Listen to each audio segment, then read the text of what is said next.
Hi, everybody. This is Allison from Alley Cat Creations. How are you? Hi. I gotta pop out the chat so I can see all you lovely people. Boom. Hi, everybody. How are you? My party lights are all over the place today.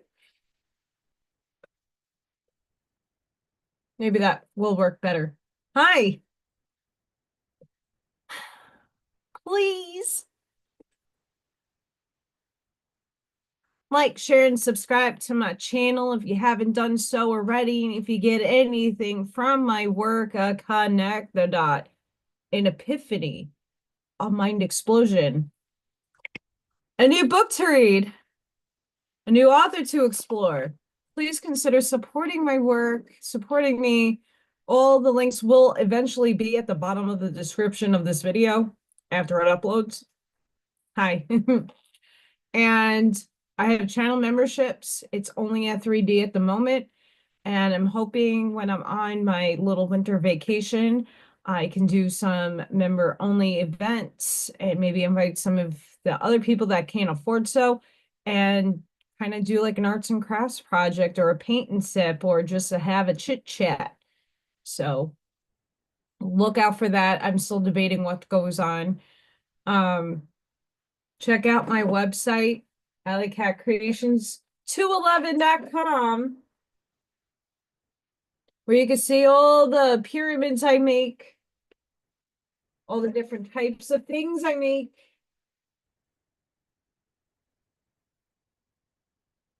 Fun stuff. The desk is a bit bare because I have a vending event that I have to run out of work, run like jet, go 2, 3 towns over and drop some stuff off and then make it back here because one of Vikings girls is having a volleyball game and I told her I would go because that's what I do. Hi, Scott. Hi, Gary. What's up, guys? Thank you for joining me.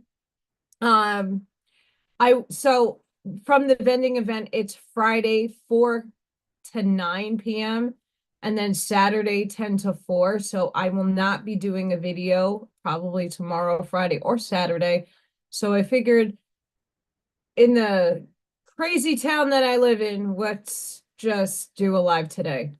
Yeah. Coffee, cheers. Um, so yeah, I will be busy. This is why I'm live tonight.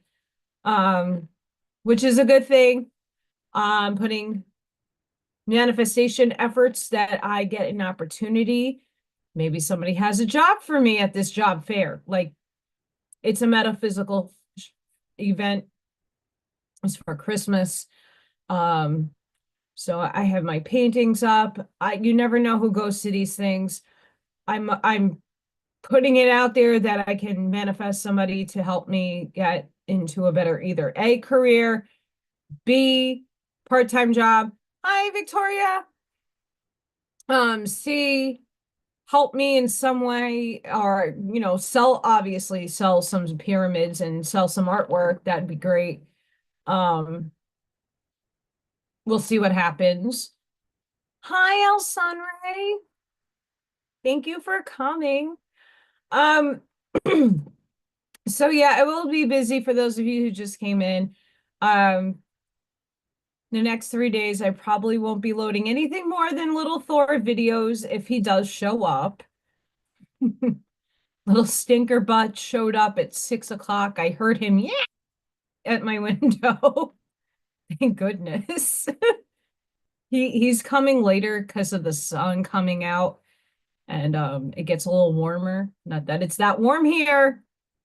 I have his heating blanket and it straws on top, so don't worry, he's not going to freeze to the damn thing.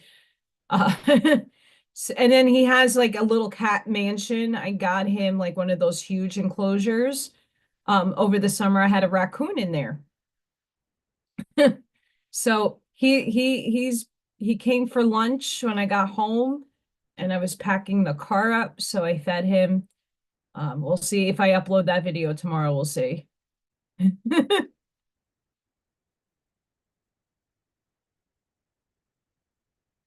It's called, oh wow. It is a real feel here, real feel 28. It's 37 degrees. But I know tomorrow, let's see what tomorrow is going to be. I know it's going to suck tomorrow. I know this for a fact. My body hurts. Uh, it, when I wake up in the morning, it'll be 15 degrees and probably real feel maybe 5. Depends. We have high winds here currently. Um, so when I got home from work, I literally unscrewed my easel that was given to me by JQ. Thank you, JQ. And someone donated to me one of those hanging walls that you put on they have wheels that I can hang some of my signs and artwork to be displayed behind me. I have mini easels. I have so much stuff. I need a truck, by the way. My tiny car doesn't fit shit. Um, so I packed what I could today. I don't want to leave anything that expensive in the car. I don't trust people, even if I have my side piece on. So now that we got some people in, hi. Thank you all for your support and your love. I appreciate it. I did a TikTok yesterday. Hey, Amy! I did a TikTok yesterday that got banned this morning when I tried uploading it at 5:30 this morning. They said it's not allowed. Not happy about that. I don't know if it was a hashtag that I used or the concepts that I was speaking, so I'm gonna go through what I got banned on today. Hi. And why it's becoming important. We need transparency. We need translucent. When you're drawing something, right? When I draw something or I'm painting something, you need balance. You need a foreground, you need a background, you need a composition to compose your artwork. You need contrast. You need light, you need dark, you need something so that what you're looking at pops out. This is how reality works. Okay.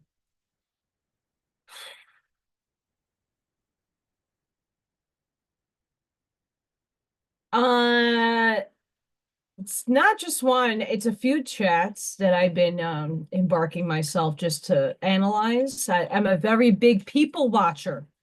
I watch people. And I was sitting back watching some chats, not just one, a few. And what I noticed is it's not a judgment on anybody because I don't think a lot of people are even aware of this. I'm going to take a smoke.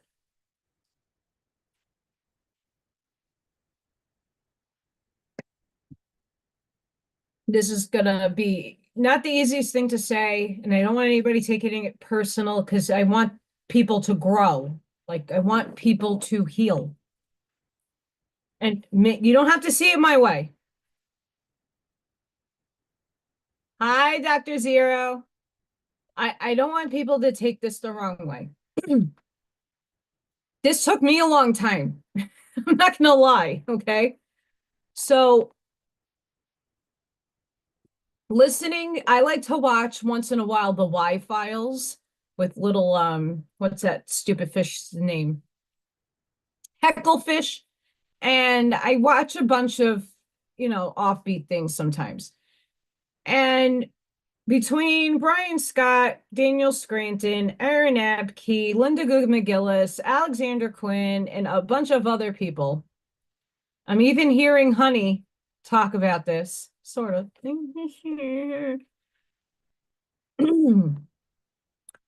You have to integrate what you put out. You have to integrate.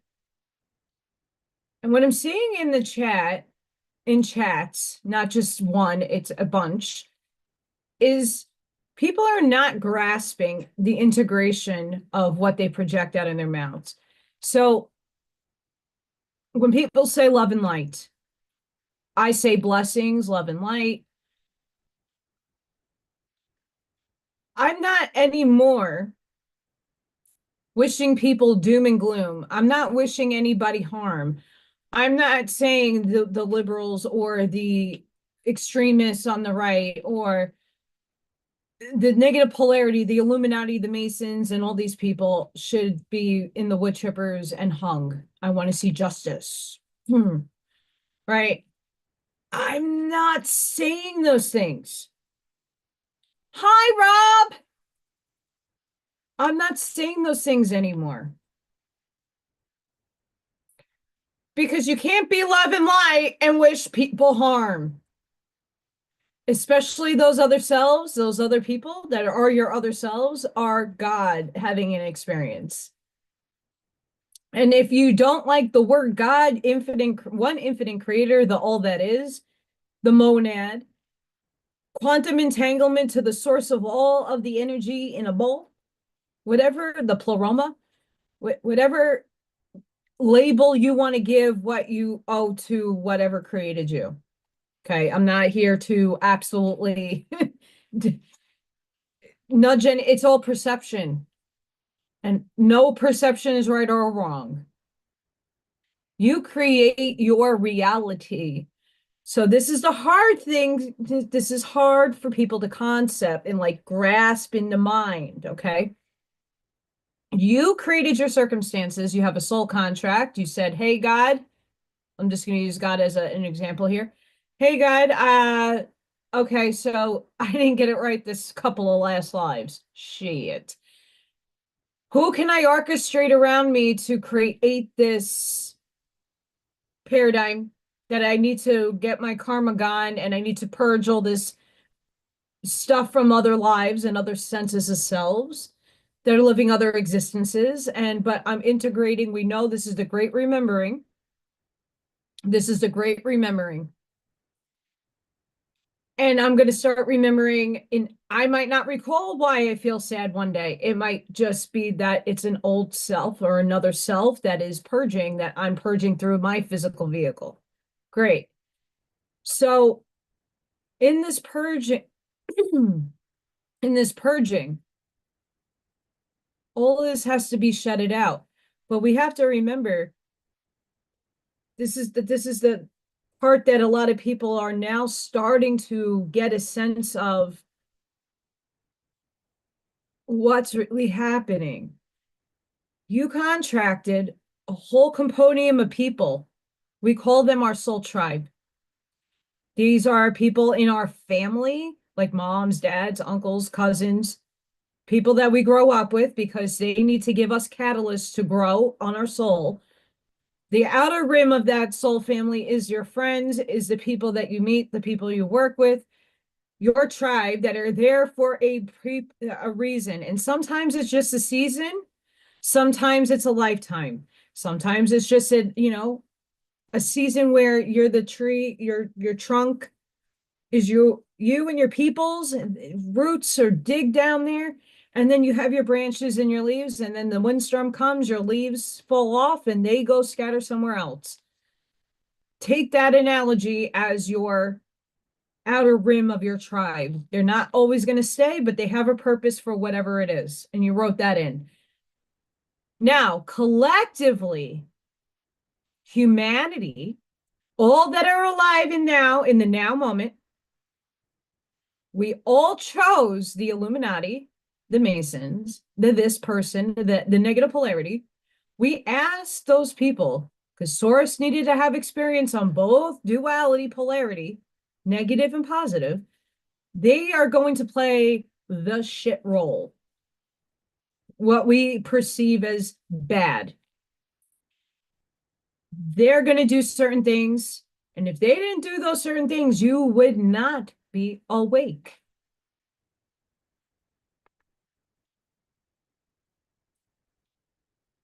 You would not be awake. Those people playing those roles were orchestrated on the divine stage. They're actors playing a role, as we are doing the same thing. Each one of us brings something to the table in our industry, in our teaching learnings. We all are having an individuated experience so God can know itself consciously. So when you're saying put them in the wood chippers, you're really in essence is saying I'm going to put my own self in the wood chipper because that's another self. If you're fractaled with all things, you're judging your own self. What do you need to heal within yourself that you have to wish harm on other people? Think about the Crusades. How many people were forced to do something because they thought it was cool? Oh yeah, Christ is here, and yay, we're going to just go to these pagan lands and change. Oh no, we're gonna kind of adapt some of their stuff so it looks like we're gonna falsify claims. Christmas is a pagan all those holidays are pagan. Oh, we're gonna take their traditions, we're just gonna add Jesus into the mix.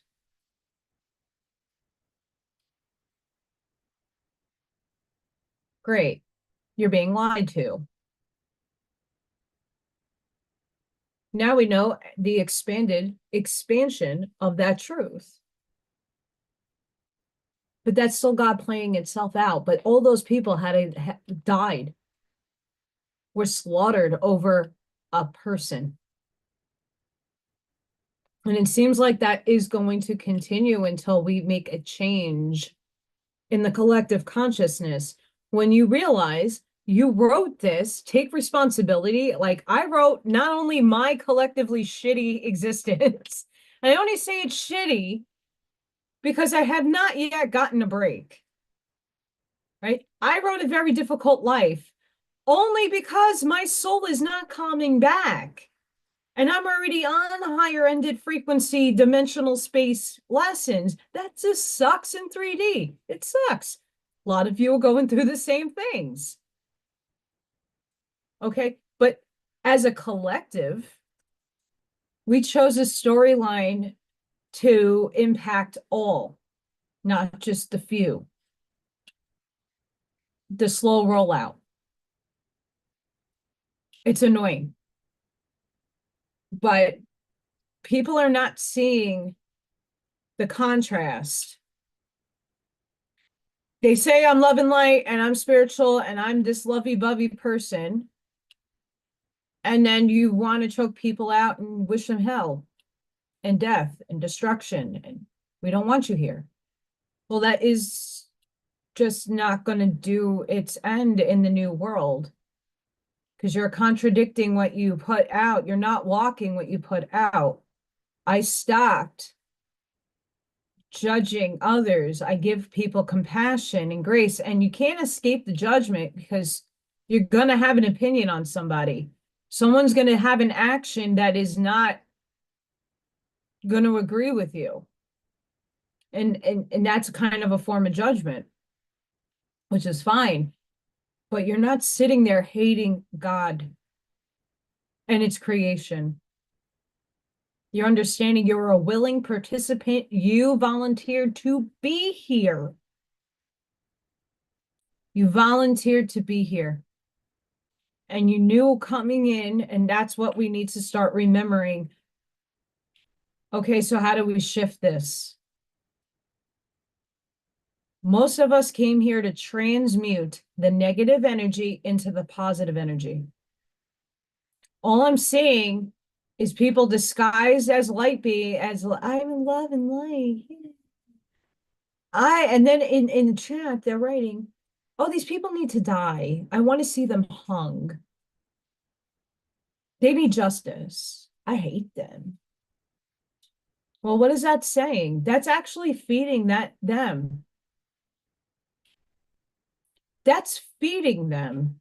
It's like watching The Simpsons and just giving them consent to continue the predictive programming that happens on that show. It's scary. When you detach emotionally from these people and say that they're here just to give me an experience, they chose a role just to wake me up. That's a gift. Yeah, okay, so they're doing horrible things. Okay. And I bet you that everybody in the chat has done at least one horrible thing that they can estimate for themselves that was horrible to somebody. Does that make you a bad person?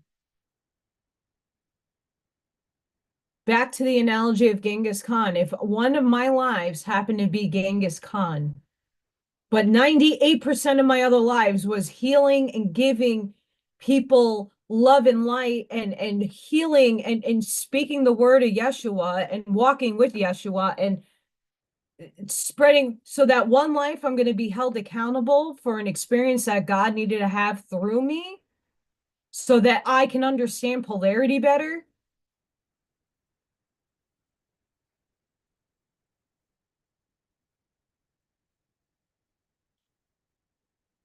Hi, Grace.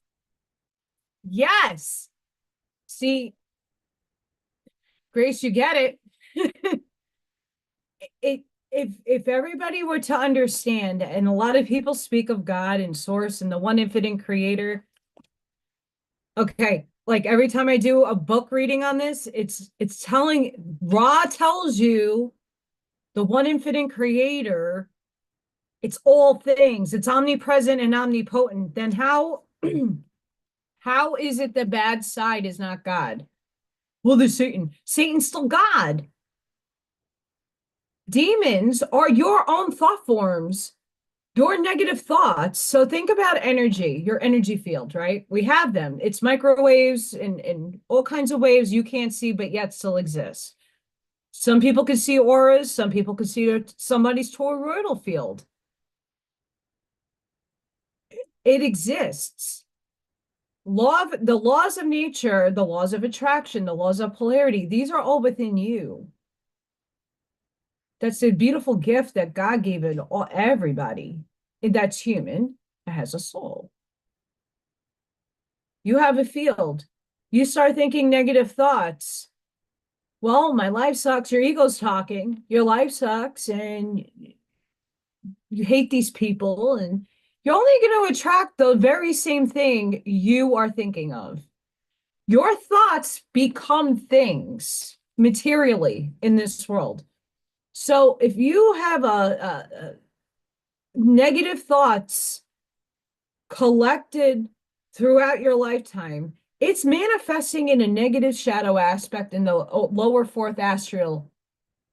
And that's what we call demons, in my estimation. I've seen them. I've created a lot of shit ton. But then I also draw in everybody else's crap too.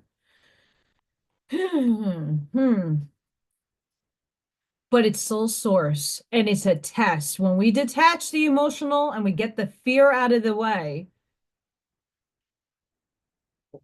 they are a test for us.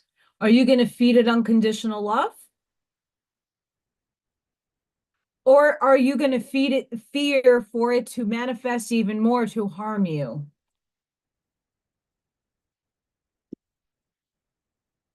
That's a question you can only answer in your heart. I know Scott's in the chat. Scott, I bet you can see a whole conundrum of things going on behind me right now. And I bet you some of that is negative. But I don't tune into the negativity. I get my sage. And that's just, those sage is just a permission slip. If you do the work on yourself and you start knowing yourself here in your heart space, your life will be transformed, and it takes time. I'm not even a master at any of it. I just happen to go through a lot of crap in my life that has gotten me this far to persevere. I just can't, for the life of me, people who speak ascension and speak spiritual components within their podcasts and whatever, because it's not just one, it's a bunch. And in one breath, it's like, kill the pedos, kill them, they're evil people. Okay, instead of saying that, reformulate your mind to say, okay, what kind of trauma did that person experience to come out like that? I'm going to give that person compassion and some grace. Not that I agree with what they did. I don't condone their actions. I don't condone the Illuminati, the Masons, but every time you mention that you hate them and you want them dead, you're actually feeding them your energy for them to continue their manifestations. They're perpetually creating this reality that we're in while we're sitting here going, oh, the past, even though it's concurrently happening now, the past, the past. Oh, Lemuria, oh, Atlantis, oh, Tartaria. And these are great things. They're stepping stones of learning. It's what worked there.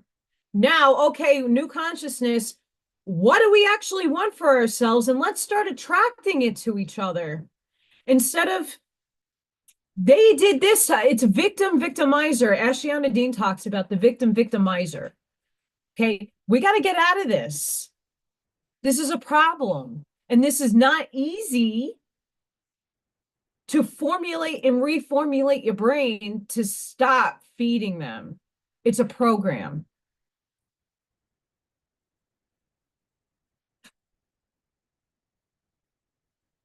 Grace, absolutely. And I know that a lot of people here are in other chats that I walk upon, and I do a lot more listening now than I can in the chat. I mean, that's also a gremlin rumble issue. I am shadow banned in a lot of places because I bet you, like on Facebook, only maybe a few people got to see that I was going live today. And I made that decision like at 4 o'clock. Um, so Ashiana Dean, okay, I'm connected to her work.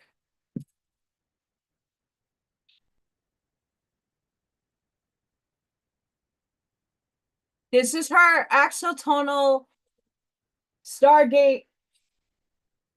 Sorry, hang on.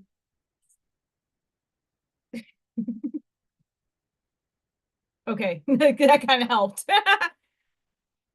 I have both Voyages books. I have all of her books PDF form.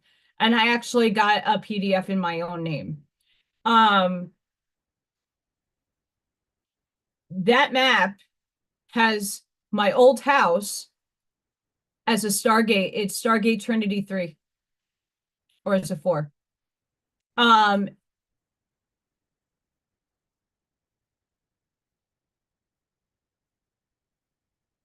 I tried reaching out to her a few times and her team that I lived on one of the Stargates she's mentioned, and it's not a major gate, it's a small gate, but that I've had experiences, I have pictures, I've had mediums and light workers who read my energy, like pick up that there was something really big at my house in New York.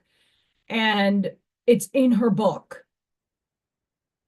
And when I found out those coordinates matched my house and I did all the research on it, my entire paradigm changed from that moment on. Understanding my entire life, how I constructed my coming here for this time of now, why I had to be, because all of our souls are the same age. When people say I've lived 28,620, for me, 28 lives, that's because my soul fragmented, lived in material form. It doesn't mean human, it just means in a material form. That I've been here for all of those time frames since the beginning of Earth, and probably Maldek, Mars, and Venus. Who knows what other, I can't remember. Um, when I talked to the last time my medium that passed away recently, um, I challenged him to call in some heavy duty things that he's not used to, but it helped him. I asked about Ashiana and her work. And I asked my higher self and the Archangel Collective that works with me, is what she putting out there useful for me? And they said yes. The only caveat to that, and with anybody you listen to, when you're doing meditation, because she does a lot of work with that, fill in your own words. You're still taking her frequency in, you're not really changing anything, but you got to feel it here, and doing that with your own heart. Yeah. Her breakdown of the extraterrestrial races is, from my estimation, spot on. And the war, the illusionary war that we're going through. Okay, so if you are raised above 6 density as per Ra, okay, all negative polarized entities who even make it that far into the negative polarity ascension path, they have to, according to Ra, and I kind of believe this, have to polarize and shift positive, because that's the only path they can go to further on their soul's journey. Otherwise, Ashiana Dean is right. They will go into space dust return, which would be a black hole. Ashiana Dean was correct when it came to Yeshua, and from what I get channeled from Yeshua, that there were different versions of him, because cloning was a real thing. And J.D. Tippett Kennedy's situation happened when the resurrection and the crucifixion, as what we were told, wasn't really necessarily true. About half of humanity at this point in time is the seed of Yeshua. Yeshua had children. Many of us are descendants directly to Yeshua. That's why I was adopted. I had to be born to descendants of Yeshua to have that frequency in me. And then I was adopted to the parents who were going to buy the house with the Stargate on it, because that was one of my biggest missions.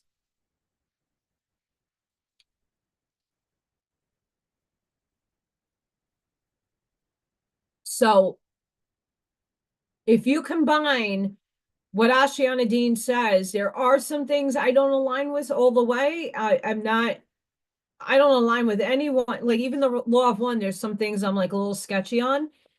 But for the most part, I grab different components of what people say and I go into my heart space and I see if it hits here. If it hits here, I'm keeping it. If it doesn't, goodbye. It's going out the window. The problem with a lot of the collective at the moment is that it's like the CNN effect on one side, or the spiritual side. What I say is the ultimate absolute truth, and even if I tell you to do research and do it for yourself, people aren't going to go out there and do shit. They don't research, or they don't even go into meditation, or just go into themselves to know if it hits. Hey, Buckshot. Hi, John. Hi, Henry. How are you guys? Thank you for showing up.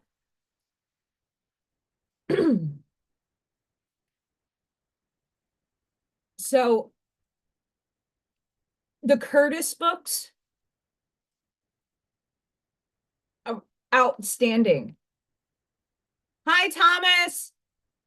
The Curtis books for me. Okay, Scott, you might.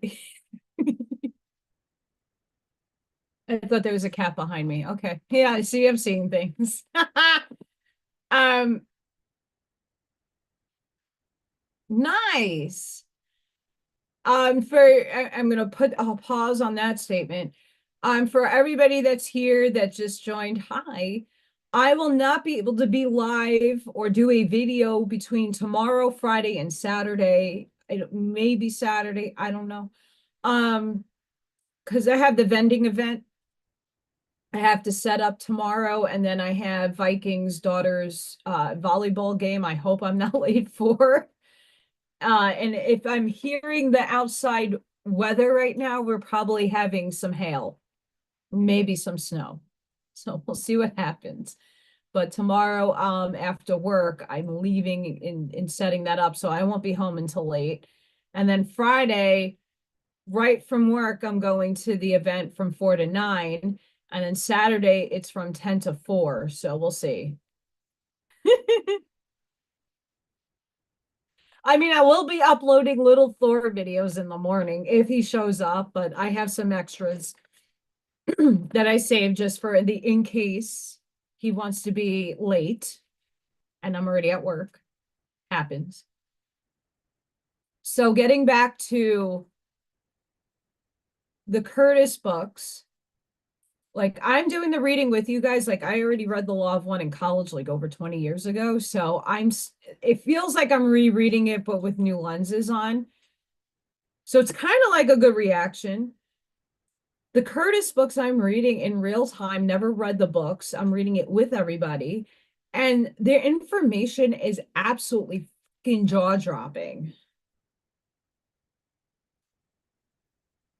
Jaw-dropping.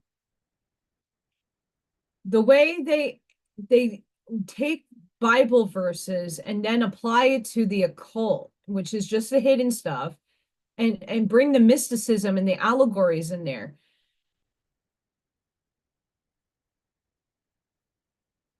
I have to be careful how I state this because I am not no Charlie freak, but we have to take let's just say the Masons have a lot of that stuff, but they inverted it. Just like with Ashiana Dean calling out JJ Hertek for his dove analogy over the United States, Ashiana Dean says that's an inversion. She's made claims about Enoch because she's actually done the actual extraterrestrial influence. That's what the Voyager's book is really going through. The Odetacrons, the Draconian Chromatons, however you're pronouncing that. Hi, Mr. Wallies. Oh, John, I have a whole tab on my channel, the Curtis books. I'm reading right now currently The Message of Aquaria and The Voice of Isis, but every book I've read from them, like just mind-blowing shit. Absolutely mind-blowing. Um, Hang on. Let's see. Which one? Oh, why do I have to put it on this side of my screen? This last one that I did was The Doctrine of Hellfire. And yes, they were. And I believe that their work, even though it was like most of it was written in the late 1800s, early 1900s, they, I don't think unbeknownst to them, understood that what they wrote is happening now. And I think they felt like it was happening for them because of the wars and the upcoming, transgressions going on everywhere in the planet in that time frame. But spiritualism was huge at the time and very accepted, which was a freaking blessing, by the way. They tapped into where Tesla was tapping into.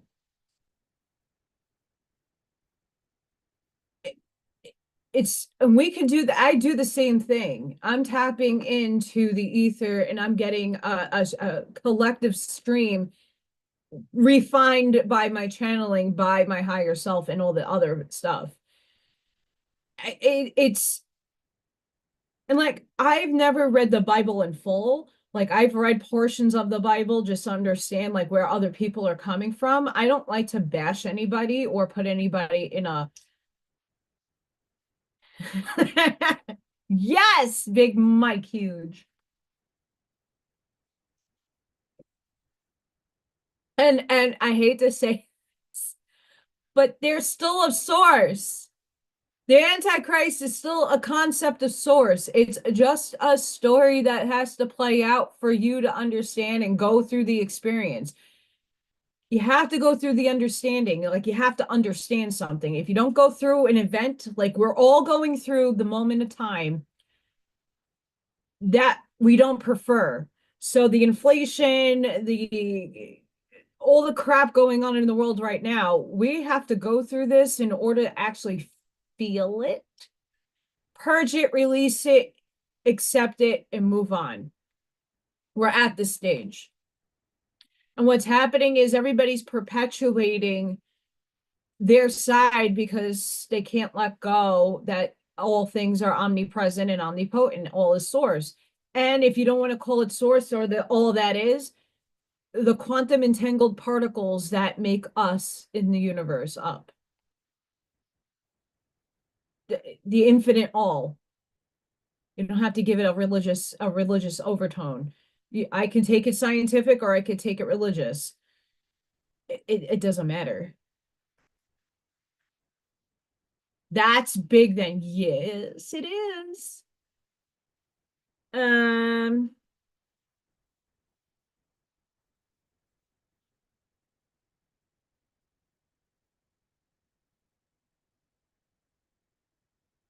all right. I'm trying to find a good spot to uh-huh.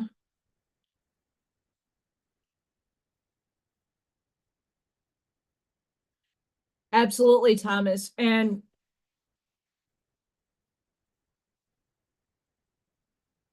life in those times, and like Yeshua's time, was so much it was very complicated in the way politics ran and the way but things were so much simpler. We didn't have technology. They didn't have technology. They had different sorts of technology, let's just say alien technology, but they still had very simplistic lives where we have extremely complicated lives.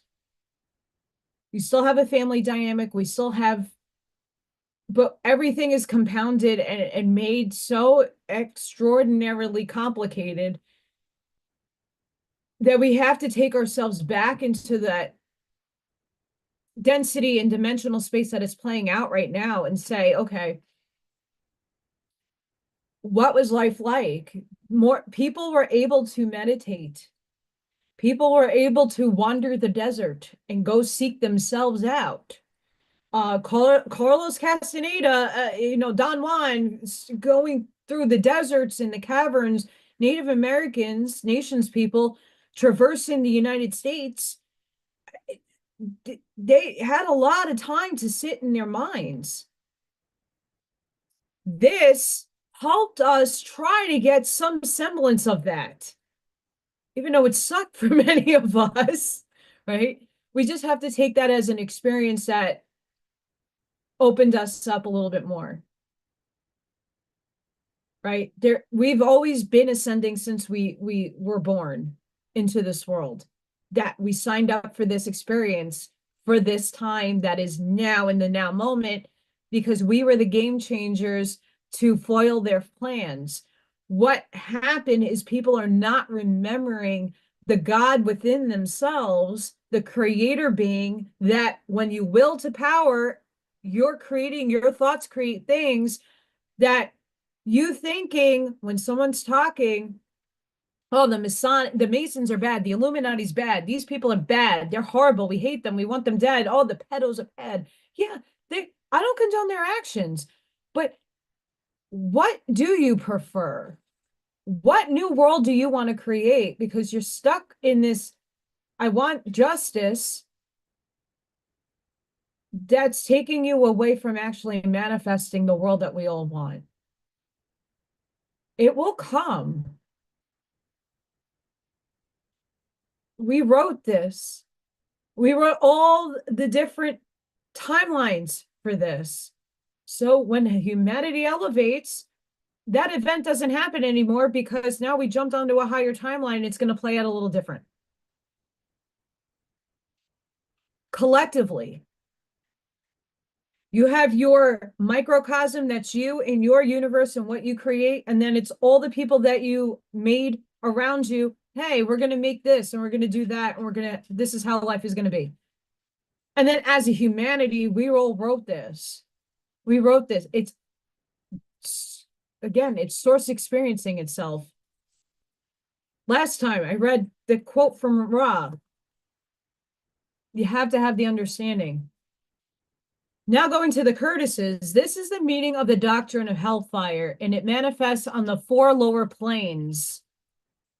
The soul, however, as the psalmists say, will not be left in hell, but will garner from it the experience necessary to clothe itself in immortality. Hell endures forever and ever, for there is no end to eternity or evolution, and there will always be something to burn and to be purified and transmuted. This does not mean that any soul will stand in hellfire forever, but that each soul must pass through it. No one remains in it one moment longer than is required to transmute the base metal of personality into pure gold of spiritual attainment. Hi, Brent. For karma is not a punishment or even an inevitable law of suffering, which we must endure to the end, but rather in the course of evolution, our higher self finds that we lack certain soul qualities, hence chooses to incarnate in certain families under certain conditions, which will bring out the soul quality which is lacking. Everything must pass through the burning that it may be transmuted into love to lay at the master's feet, while selflessness and all earthly dross is left behind like ashes. Every sincere seeker should gladly stand in the flames of the karmic hell, for only that which is impure or false can burn. All the false teachings, false doctrines, false love, false living, all misunderstandings and misconceptions, being but transitory, will be consumed, but nothing that is real, that is immortal, can burn. The true will emerge as pure gold. And the day we will know, as we are known, for the coverings of falsehood and pretense will have disappeared in the burning. Therefore, let this realization of fire that burneth and the worm that dieth not remain with you as the greatest comfort to your soul. Realize that all you have to do is wait and trust and pray that everything that holds you back from your true spiritual advancement may be quickly consumed, that the burning may come to an end.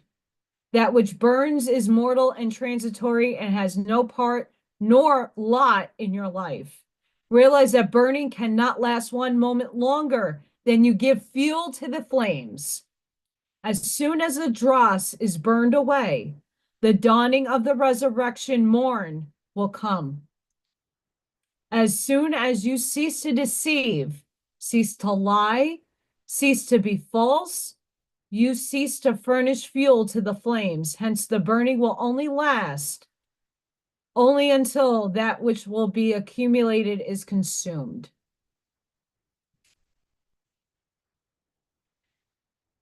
Truth is only at a frequency of your awareness and perception of the reality you're living. Truth is an expansion, just like it's infinite, just like anything else. Love is the frequency we need to obtain. That's fourth density, is unconditional love and compassion. From when I got this read, this is your ego death. And that's what most of us have gone through in its stages and its many different aspects of your ego that is being purified by the flame.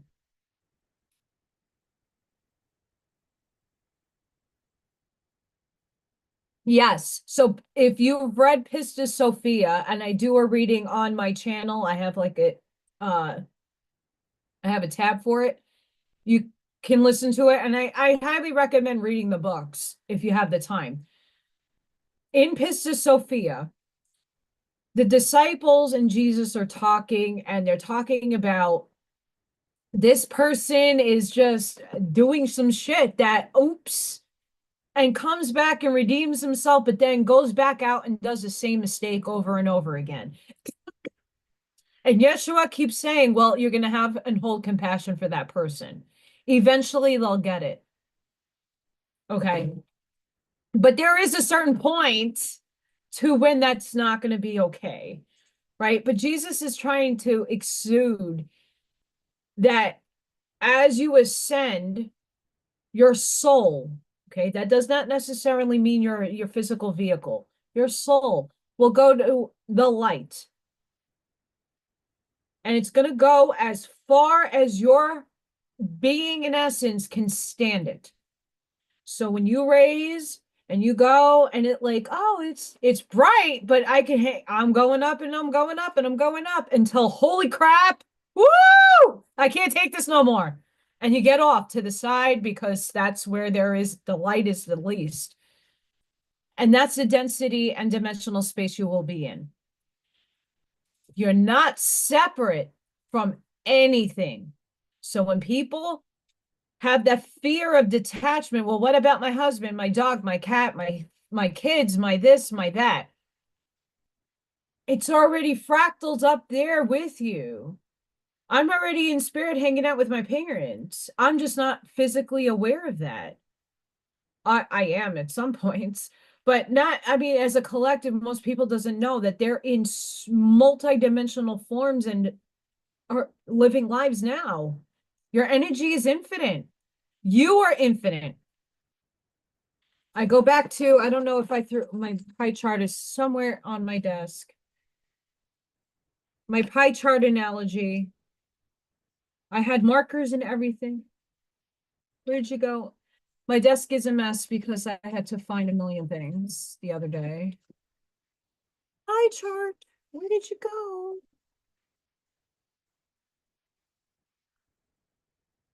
I'm sad. Well, I had a pie chart.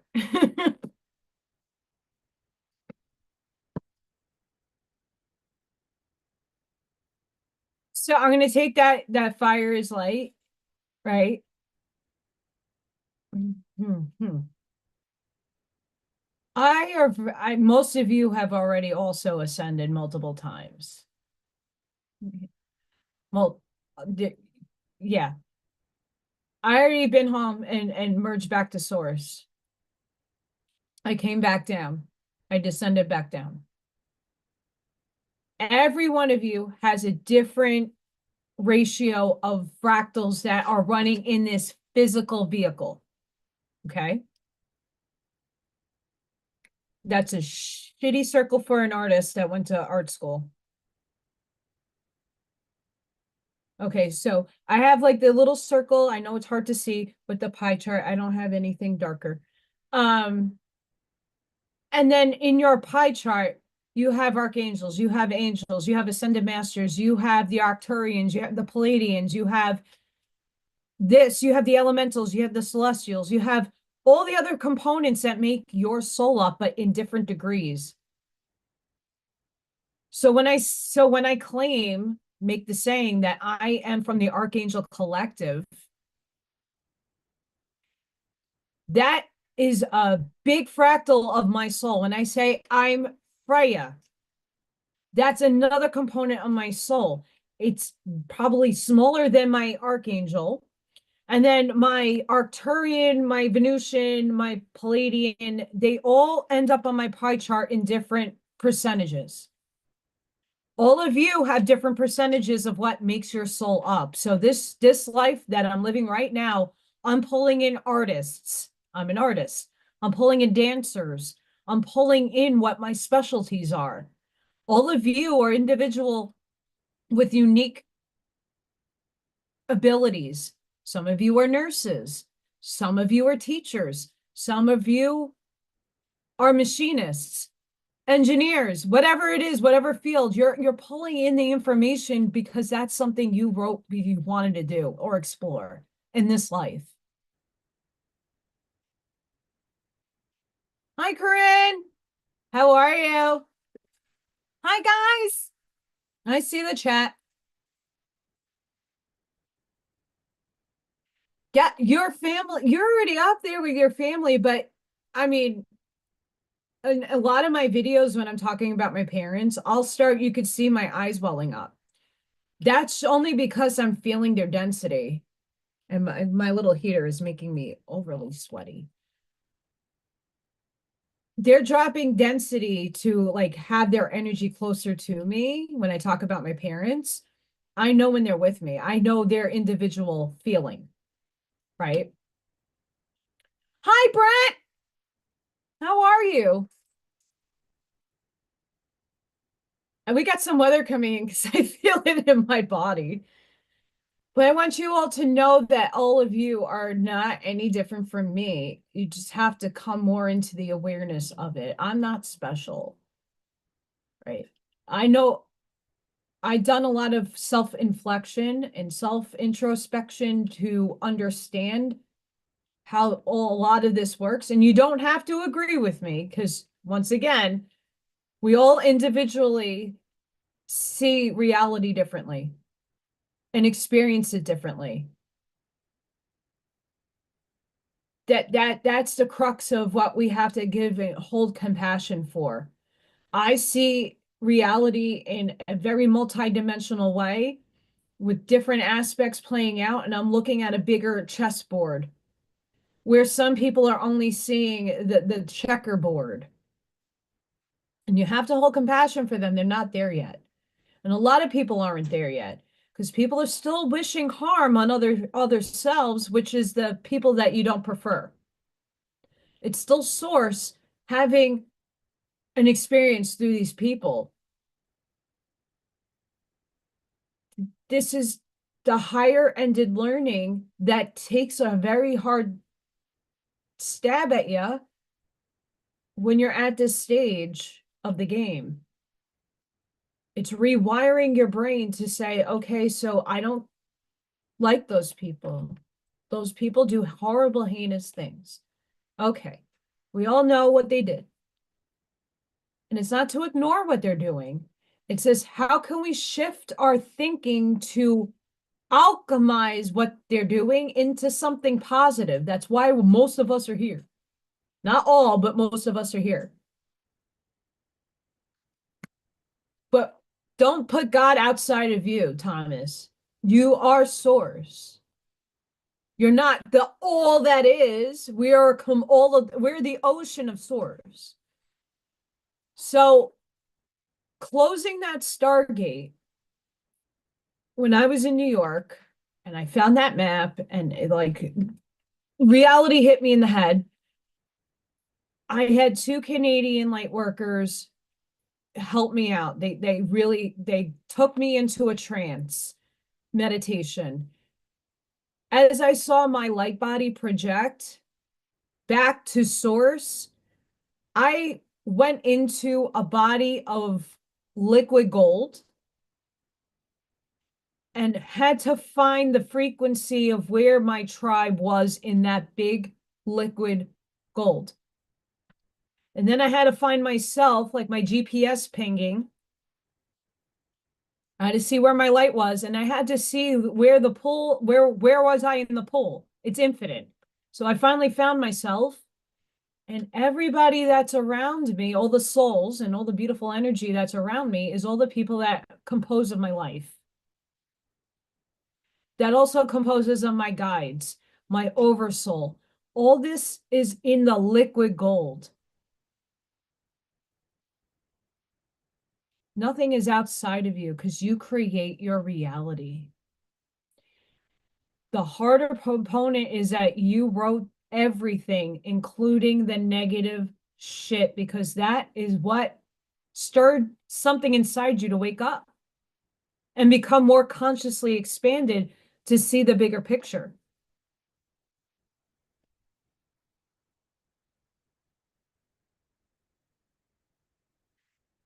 So Ann Tucker, she channels angels, and I don't agree with her with the flash of light so much. And there now a lot of people with the flash of light thing, a lot of those people that were like, it's coming, they're now kind of swapping their stories because now they're better in awareness that we are shifting timelines and we're doing it so constantly that what someone projects at you isn't going to happen.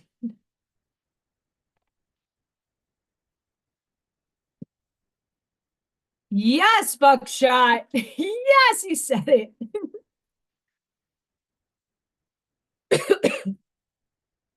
Liquid gold is source, where we all sit with it. It's the base metal. It's the allegory of the philosopher's stone. It's all allegory. I was probably an alchemist more in more of my lives than I can imagine. Think about the transformation gold has to make. And that's just one base metal. That's not all the base metals, right? I was taken to source and that's what I saw. And I saw the matrix. I saw the overlap. I saw the overlapping of all the densities. I had my dragons come down and fly me down into all of that. It's I can't even draw what I saw. And I'm pretty good at that. And I can't even do it. But it's immense. And where I feel looking at chats and being in conversations with people watching is that most people are still stuck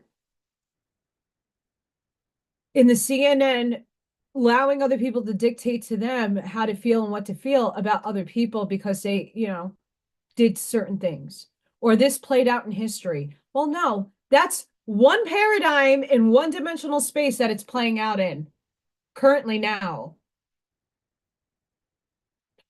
So,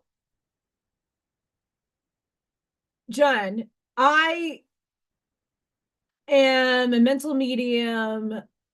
I can project. I'm also of the Archangel Collective. I'm a channel. I can project and be consciously aware of my light body. So when I did that meditation, I projected my literal soul out of me. Nothing came into me. That's how some channeling works. I'm a conscious channel. So I'm consciously streaming from the ether to source and my oversoul and all that in between to come down here to speak. That's why I'm all red in the face. A lot of frequency. In meditation, when I go in and I lose, I don't go to sleep, but I'm not in my body. I'm consciously aware of where my soul's going. And in that coming down, I saw a lot of things, but that's just my perception.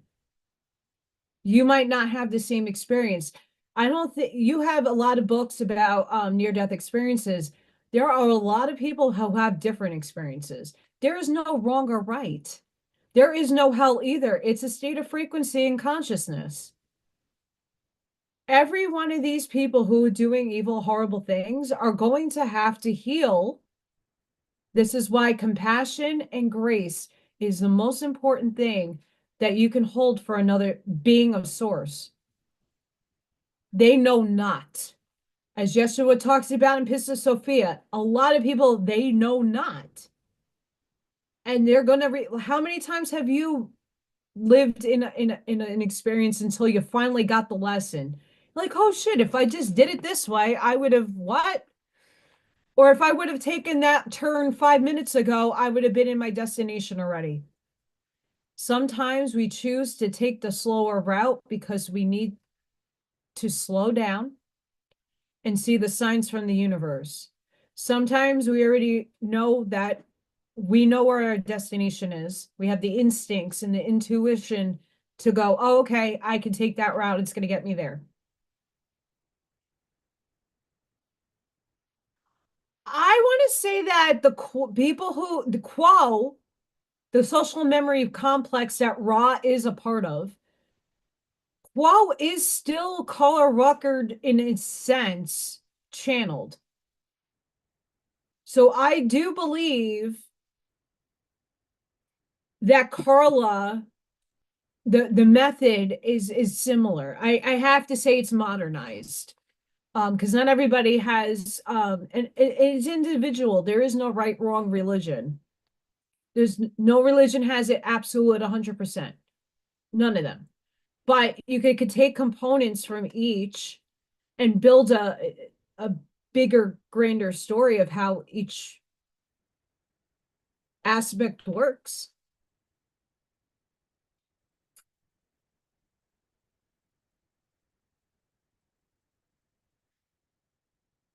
I know they say we have a lot of gold under their feet.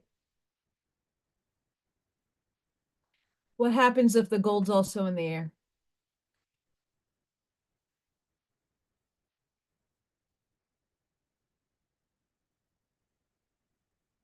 We live in a multiverse, in my estimation, my opinion. You don't have to believe the multiverse, but I do. And this is from Bashar, all time is simultaneous. So all of it's playing out. Atlantis is now playing out in another paradigm, in another dimensional space. Tartaria is playing out in another timeline, in another dimensional space. And if you are a part of that, your other essence, your fractal is over there playing those roles. The beautiful aspect about here and now, Reconstructing Reality by Suzanne Lai talks about this. When you ascend or your physical vehicle is no longer here, you're taken up into a holding area, and then you're brought either to another fourth or even fifth. Let's say you go to Venus in the story, in the book. You're meeting your divine complement, which is if you're a feminine in this life, you're going to meet your masculine. And then you're going to merge together and be androgynous. Your rancher goes over the androgyny. You become androgynous. But in the separateness, you're now going back as a guide. Your fifth dimensional self is coming down to your third dimensional self and healing. This is why we have guides in our higher selves. You have guides helping you if you have the ears to hear and the eyes to see the symbols. And in the book, they focus on the female, comes down into the male life, the third dimensional lives. Let's say there was in the Civil War, and instead of perishing or doing something out of fear, the guide is coming down and saying you got to do it out of love. So if that means you die, you're doing it for love, not out of fear. You're not fearing anything. This is what we all need to heal now. We should not be running in fear. We should not running anything off of fear anymore. The other component to fear is like if somebody jumps out at you, to scare you, okay, I'm in fear. Okay, but that's a fleeting moment. That's not fearing, people have agoraphobia and have arachnophobia and all those phobias. It's not that in a nutshell, but it's similar. Most people are fear death, fear the detachment from their families, their material objects and everything. What you need to understand is they're already up there. You're already up there. When you physically die, your essence now merges with your higher ended self, your higher density self. It's just energy transmuting itself. You're not losing anything. You might think so because we're very low in density here and we can only comprehend as far as we can go.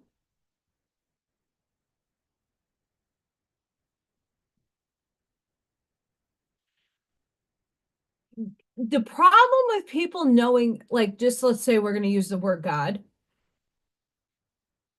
Everybody's been fighting and warring over what God, what kind of God.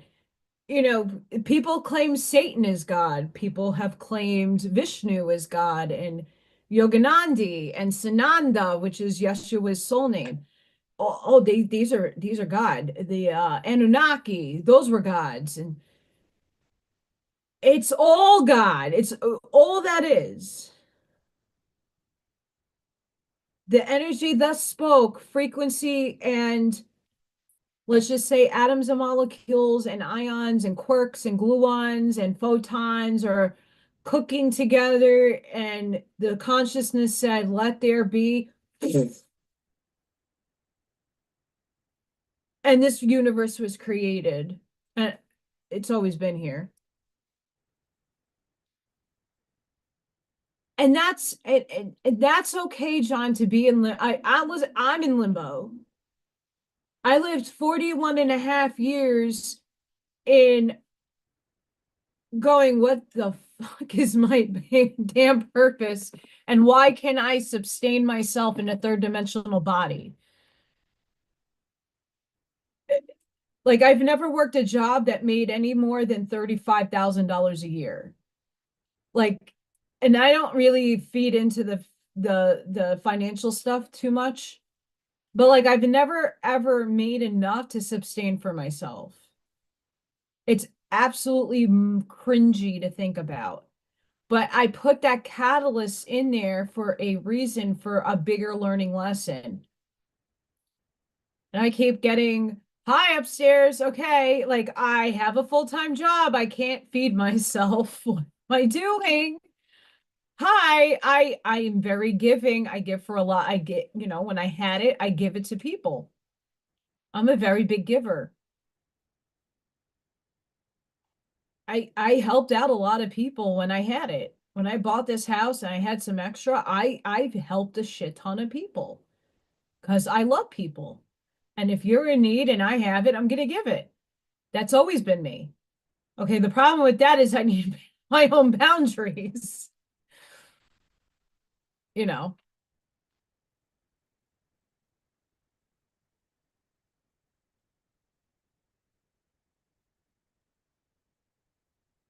You see,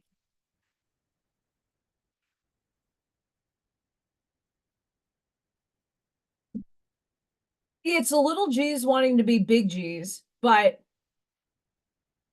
if you read the law of one and others, it's always a one infinite creator, the one.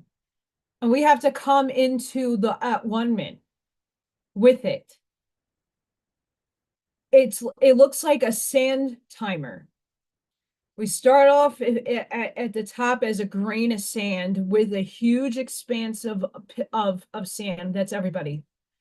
And then we densify and we come a little heavier and a little heavier and a little more heavier and heavier, heavier, heavier, because you have to come down to the other side. We dropped. Now we're going back up the sand timer. And each of us are going to go up through that middle point in the sand timer to go back up. And it's a very painful process. It's extremely painful because there's a lot, as a human, and why we chose this, in my opinion, we needed the difficulty. We needed to actually experience feelings and move through them. If you listen to the Arcturians, the Venusians, the Pleiadians, all the other people that channel those beings, they don't necessarily understand feelings to the in-depthness that we do. Bashar makes it sound so fucking easy to get to your highest excitement and stay at that frequency all day long. That's a fleeting moment for most people. It's the Peter Pan analogy I give. Tinkerbell sprinkles little fairy dust on you, but you have to hold that happy thought that's in your mind and hold it strong so that you can be lifted up and go to Never Never Land. If you watch Hook, Robin Williams gives you the best example of how to fail at that. But then eventually he holds his thought and he's able to fly.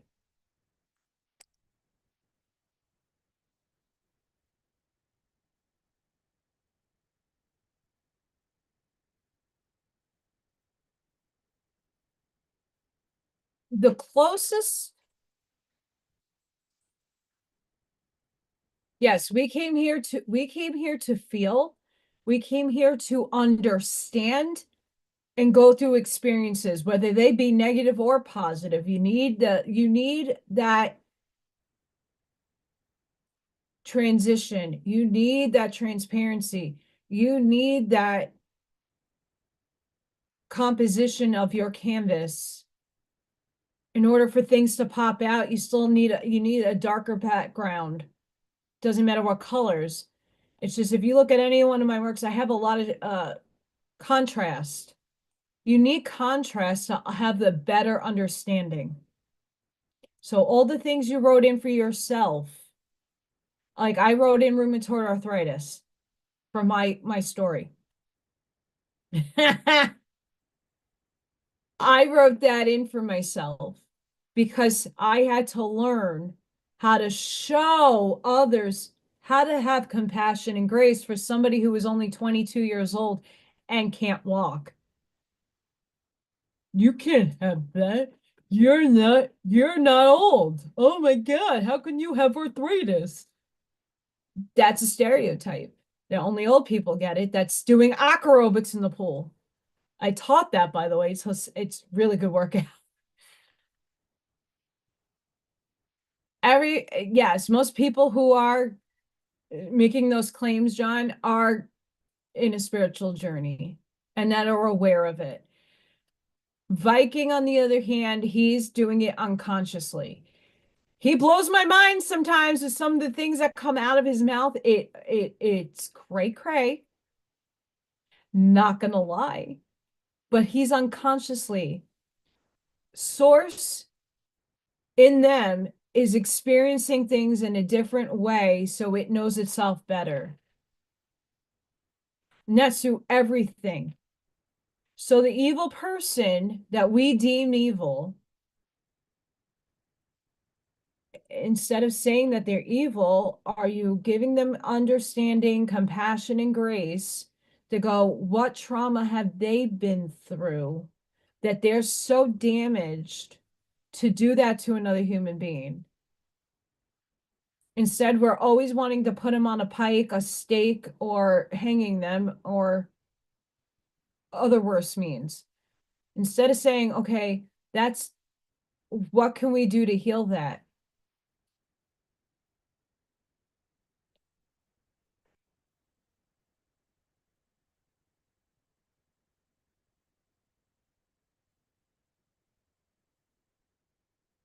And that's the problem with most people in the here and the now, is they're still putting God outside of themselves. You create your reality. So what are you putting into it? You're playing out what you don't prefer right now. Eventually, we're going to start all hopefully manifesting what we do want.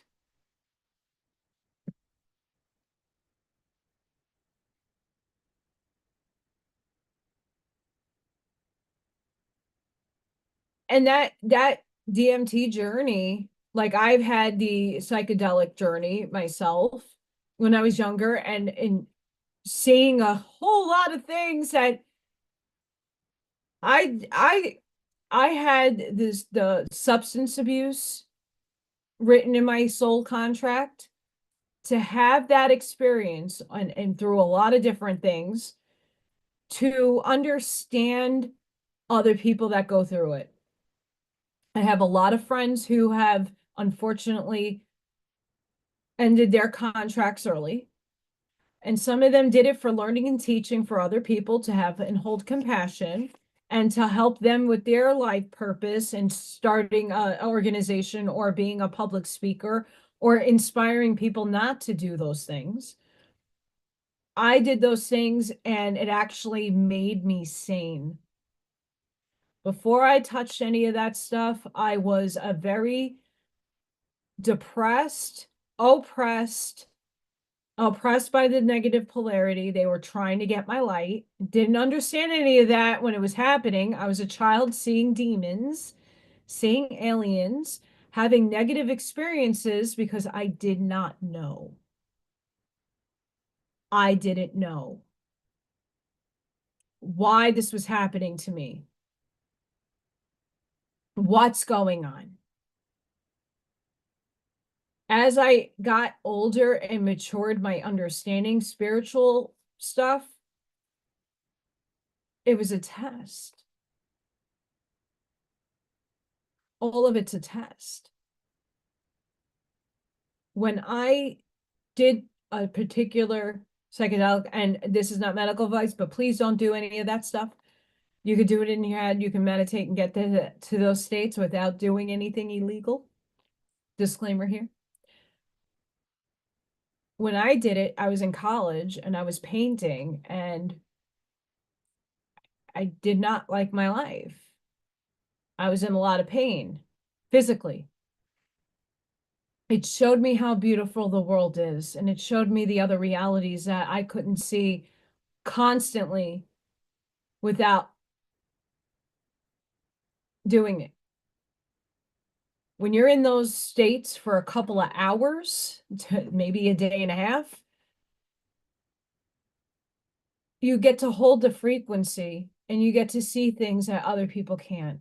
Even though I was already seeing things that a lot of people couldn't, I was seeing the beautiful things in life. I was seeing everything sparkle and glow and just have a beautiful aura about it. That's what made me change my perception, my mindset, the why question.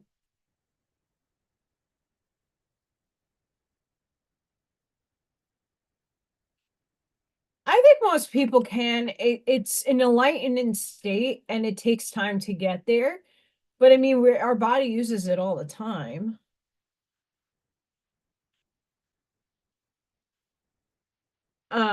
And I know that the time is now is on. Sorry, Corey and Doc and Amy. I love them. I won't be offended if you leave. Um, I know that Wednesdays is theirs, so I try to do Fridays. But I won't feel the hate if you leave. Um, but I think it's very important that we come into that awareness, how beautiful this world can be. And you don't need a substance to get you there. You have to manifest it though, and you have to put action into motion, the will to cause into effect to get that result.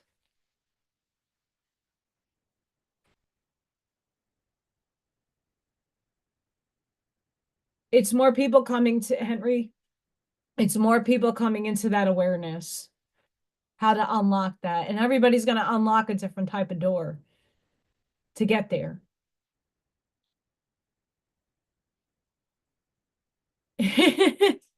I saw the update because Dina just texted me. She had I let Dina share her really fantastic news, but I know that the time is now is on. So I love you guys. I'm not trying to encroach on their time because I love watching them. Um, I just can't be here Friday. I'll be at a metaphysical vending event. So it's people doing Reiki and sound baths and people selling spiritual stuff. And I'm spiritually there. I'm going to be there. And hopefully I have opened the door to different opportunities that could potentially get me on a new career path because, which brings me up to the next point. What is your why? The deeper question that each and every one of you, no, I wish it, is it Friday? I wish it was Friday, but Friday I'm going to be at an event that I can't be live here. And I don't know how noisy or what the atmosphere is going to be like if I just turn on the camera and say hi to everybody. Um, so I'm doing it tonight and I won't be able to upload either tomorrow, Friday, or Saturday. So I figured let me get a live in now Because I think what I'm talking about is A, being channeled, and B, needs to come out. And what I said on the TikTok was so probably spot on. They said, F you against our shit. You can't have it. Thank you, Dee.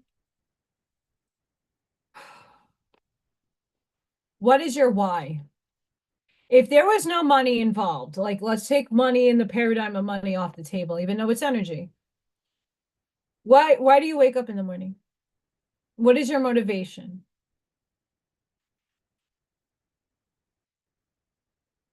That's a hard question.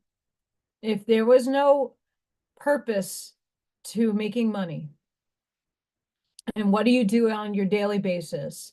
Whether and if you're retired or you are almost retired, look back at yourself 20 years and ask yourself why. But put yourself 20 years back in that mind frame. Like, why did you wake up every day and do what you were doing? What is that reason? And it's going to be a little different each time you think about every career that you ever had or what your purpose was served in each and one of your careers. I know when I was a lifeguard, it wasn't just watching people in a pool swim. I had a very big purpose to the elderly community there to help them see past their biases and their stereotypes.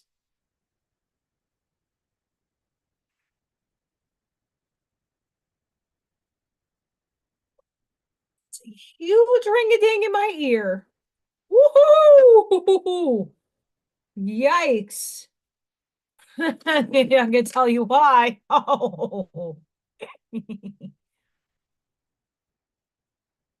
Okay, I'm going to explain this. Okay, do you see the red? I know this is really hard. I have a glare. Okay, so you see the white coming down. It's not shooting all the way down, right? But it's coming halfway down. Look at that. Okay. The red is the purge.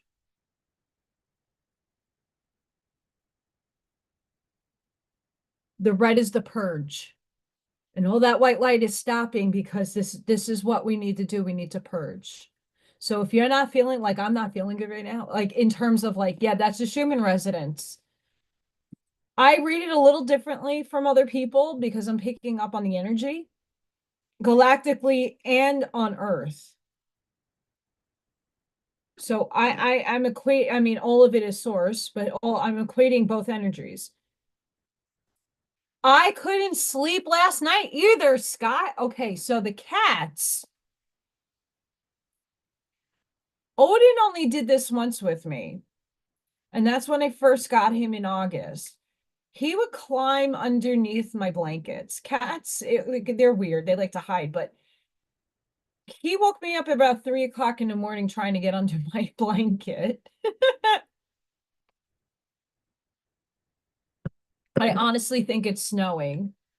Freya is right now like close to my desk. She's looking out the window like, what's going on out there? She's so cute.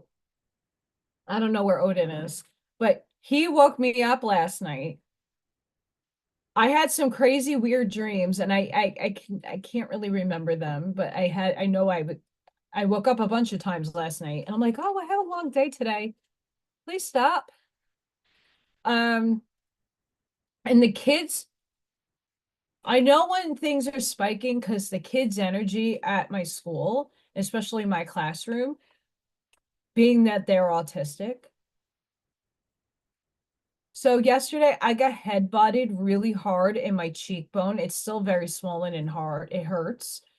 I have a child that has long nails that like almost ripped my face off. Thankfully I put stuff on it.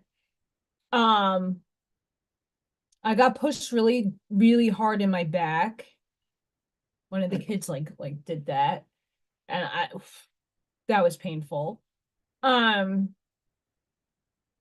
they have been out of whack, out of sorts. Not a fan. Yeah, Frey is behind my computer. Like, so where my computer sits, I have my big, like, my house is all windows. So she's behind my desk right now. See her little fluffy butt looking at the probably snow. Tomorrow's gonna suck, especially if it holds and it sticks. Mm-mm.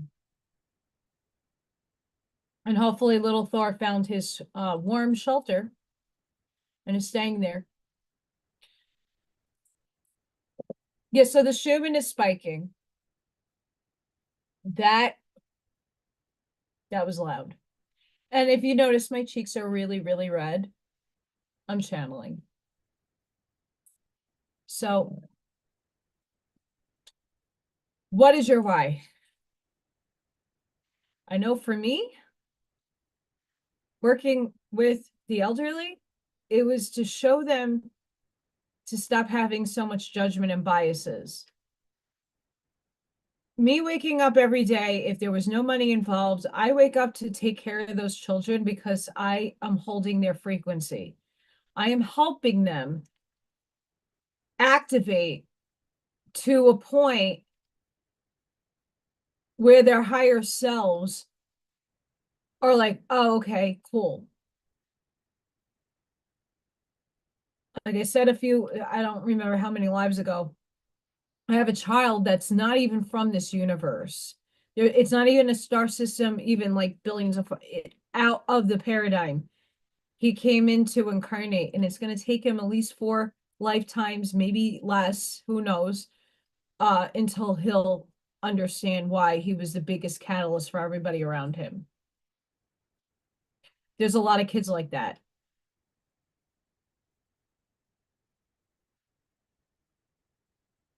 Me too, Amy, Auntie Amy. I hope so too.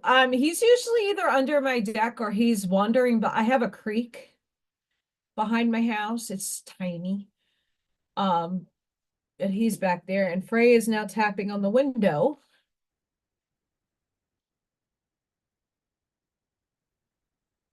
Yeah. So I wake up every day for my why to, yeah, I complain about how much I make. It's horrible. It's not a living wage. I still haven't found a part-time job. I haven't not yet to get a response from at least 6, 7 places that I applied to that have the hours that I need. So I want to work around my full-time job, and I still haven't found, still haven't had anything. Earth is some hood shit. We wrote this hood shit though.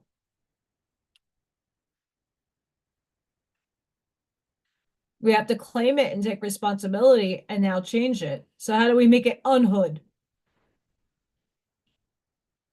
How do we transmute that negative side to the positive?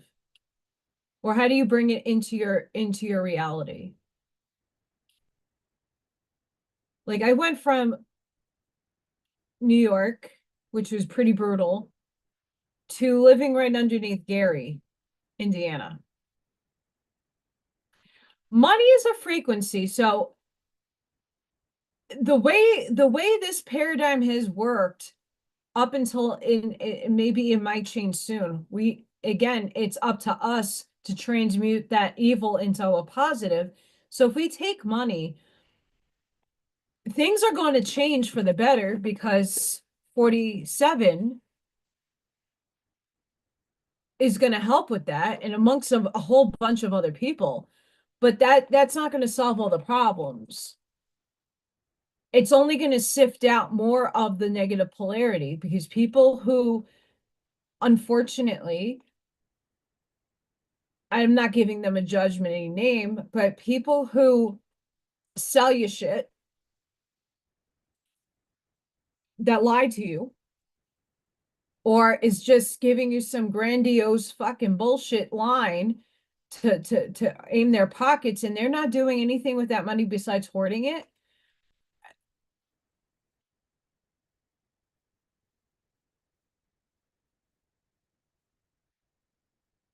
And that's why everybody's ascending on their own timeline. There is not one flash of light that's going to just pop the paradigm in a different place. As Ashtiana Dean, 2012, when we, even 2000, Y2K. Oh my God, from 1999 to 2000, oh, nothing happened, but we had the high frequency at that point not to have the other paradigm play out, the other choice of explosion, implosion, whatever. Okay, 2012 came. CERN, God particle, Bose-Heisen. We go to a failsafe because in one reality, we exploded. We ended Earth completely. In the other paradigm, we were put into a quarantine. We've always been in a quarantine, but this was like high-ended quarantine. We were put in a failsafe. We are now merging back to the timeline of 2012 to go to the 0 point to then bounce into where we're supposed to be. And that we're always where we are supposed to be. But the experiment, the timeline that we chose, the experiment was for us to fail. We were taken out because our frequency was high. We were just not consciously aware of it. And that's why we have a Mandela effect, in my estimation. And there's a lot of different reasons for the Mandela.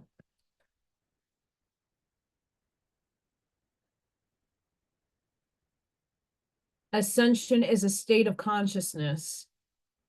Yes, physically, we're going to transform, and we already have been, but it's etherically that we're transforming. I have 48 strands already activated in my etherical DNA. That's the DNA that these scientists in the labs can't hear in the now, can't even measure. They don't even know it exists. But every time I do a quantum AI metaphysical video, the technology is exploding, meaning we're already in 4 for the most part. I do think we're going to merge, but I don't know if it's going to be in vehicle form. Like the way some people have described this is that many, and Ashtiana Dean is one of them, that many of us are going to be the last to go because we're here transmuting the negative into the positive. Excuse you, Missy Cat. You're going to break my blinds. I'm going to beat your butt. We already been to we already been up there, right? So we're going to go back up there. So I might go to my 7th density self. I might already transcend 5, 6, 7 and go to 7. My 6.5 density self is already here in me. The ego death that I experienced over the summer, like Viking, is a karmic for me. That opened up the release that needed to happen for a lot of other things and trauma that was being held in my body to go that way. My higher self, ego death, divine neutrality helped me merge the higher self in, so it's taking control of the ego. Ego is not a bad thing, it's how you use it. And as humans, we're all flawed, so I still have those faults of myself that I can't, I have to reprogram my head. That takes time. But my higher self already merged in 2017. Now my higher self is already 7th, 8th density. Many of you already have your higher density self, whatever it be, 4, 5, or 6 self in your soul, in your vehicle. Your higher dimensional selves are now coming in as your higher self. There's an unlimited, even Ra speaks about this. Daniel Scranton talks about this, that even though Ra is like seventh, eighth density, he has a 12th dimensional self being his higher self. There's an infinitude of help. You just have to know how to call it. And then allow it to manifest. What are you attracting? What is your why to waking up every day? And there's not one answer. You can have a million of them. I wake up because I want to see the new day. I want to see the dawn. I wake up every day because I see that I'm helping other people. I wake up every day because I know I serve a purpose in this world. Whatever have you. Now take the why and let's move it this way to the positive light. If we get stuck in the politics and what, and trust me, I'm very big into the politics stuff. It's not my focus anymore because even they have been false light. As much as I need this catalyst and we wrote all of this, there's a timeline out there that none of us are suffering. That everybody has a meal on their plate. Everybody's eating, everybody's energy is already efficient, everybody's having a happy dance. And John, you're gonna ascend. You're gonna do it here first, and then the body. And we're in the beginning stages. We're in sub density 4. We're not in octave 4. High octave 4, that is, in my estimation, Ross says for your own self, you need 50%, 51% of your being a service to others in order to ascend. I don't agree with that. And I know that quote has answered that in different ways in the now.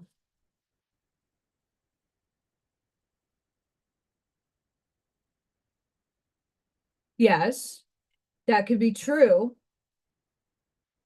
We're not here to say God source, the infinite one creator, the all that is playing through everybody. So whatever your soul chose is going to play itself out. We're here and we could speed up a timeline. So in one reality, the timeline that's over here, we already manifested. We just have to meet and merge with the energy that we already all have abundance as a humanity. We're already being a service to others. We're already united in consciousness. We're happy beings. We put this end of them out of the way. They're over there doing their thing. Goodbye. You can do all the harm you want. That's the paradigm you chose. I salute you. Go have your cannoli and have a nice day. Bye. Love you. As we're creating this new earth and this new heaven,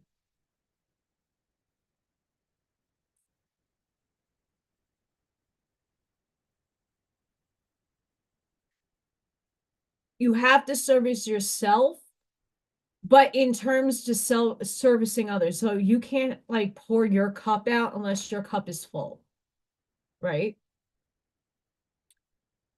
When my cup is super full, I'm helping people. Even when my cup was not full, if you go back 3 years to my channel and my earlier videos, I was a stick figure, 97 pounds, and I was hangry. I needed a Snickers. That's the running joke in my classroom right now. Like all the kids that get hangry. Oh, holy shit. These kids need like a Snickers, right? And I needed a Snickers at that time. I was hangry. Hangry. Holy trust, cannoli is my grieving food. It's a food group for me.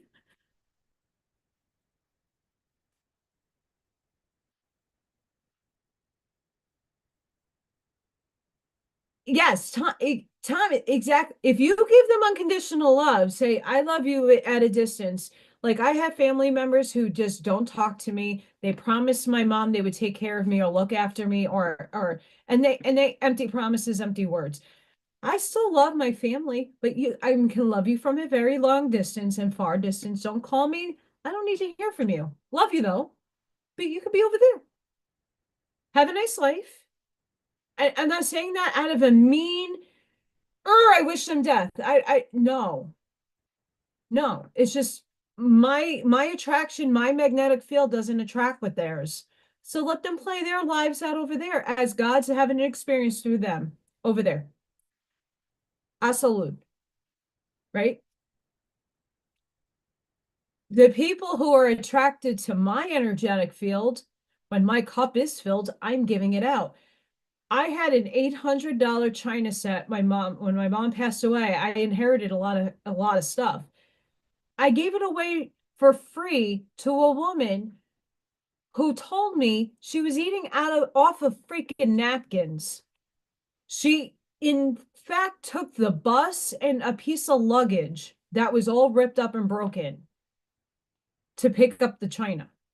Because I put it on there and I said, if anybody can use this, please let me know.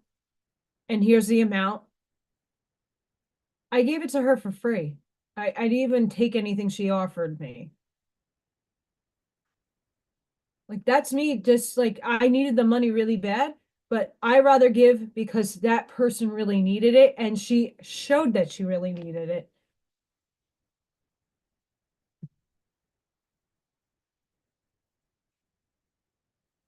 There's a difference between, see, love, that word is perceived in a million different ways and is taken in and felt in a million different ways. I'm giving the people that want to do me harm, I'm still giving them compassion and grace. I'm giving them unconditional love, but not the fluffy romantic love I would give to my family or to somebody that I really want in my life. There's a lot of levels of that frequency, but that's still the frequency of the universe. And when you walk authentically, you put your boundaries up. I love you from over there. I don't need to call you. I can love you unconditionally over there. I don't wish you harm. You can be over there. That's how you have to train your brain. Why are you waking up in the morning? What's your purpose here? Every day that you live your normal life. Why are you waking up every day? Take money out of the equation and take your mission out of the equation. Why are you waking up every day? It's a very big tool to know your whys. And if things are not in alignment anymore in your life, let's say you have transcended a relationship or a marriage or a job or a career, that's okay. You're no longer in that frequency band. You're moved up into another frequency band. Now this is where a lot of us are at. We're on the higher frequency band. We're in the wave of highness, and there's not many people up on this wave. Society's still down here. Our everyday lives, the people out in the grocery store, they're floating over here, and we're all the way up here. And we have to kind of meet in the middle to live this third dimensional life. This is the difficulty a lot of us are having. I know I'm having it. It's hard not to go out and judge people. It's hard to give compassion and grace to your other selves. There's a lot of difficulty in retraining your brain to think differently. It takes time. But the more of us who are putting the energy and effort into it are making a huge difference for your other selves. Because your frequency is shooting out to other people, and what you're working on internally is being absorbed by them, whether they know it or not. You're the GPS signal, like the Sims character, walking on the map, and your dot is doing this. Some of our dots, though, are not just in the mile radius. on the GPS map. It is heating miles at this point. Some of our toroidal fields are huge, and you affect a lot of people, whether you are aware of it or not. That's why all of us have to start moving forward. It's just in understanding what I like, the basis of why I wanted to go live today also was the fact that the things that I'm seeing in different shows and the things that I watch, the level of where people are at, they believe they're super spiritual and super high, and that's fine. It's like an empowerment. But where are they taking the empowerment if you're not integrating what you are preaching or saying? If you're saying love and light and blessings in one breath and then hate, I want to hang those people, and those I hate those people,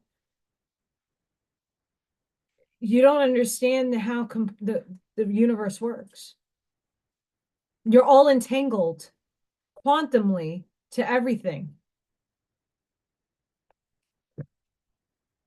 I don't know if this is the one that needs the battery. I forgot my batteries again.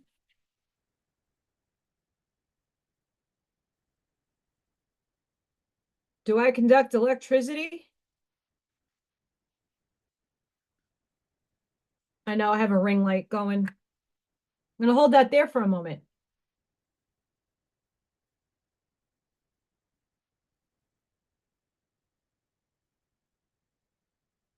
What is this showing you? Your energy. You're connected to all things, just at different frequencies and different bands and bandwidths of frequency and vibration.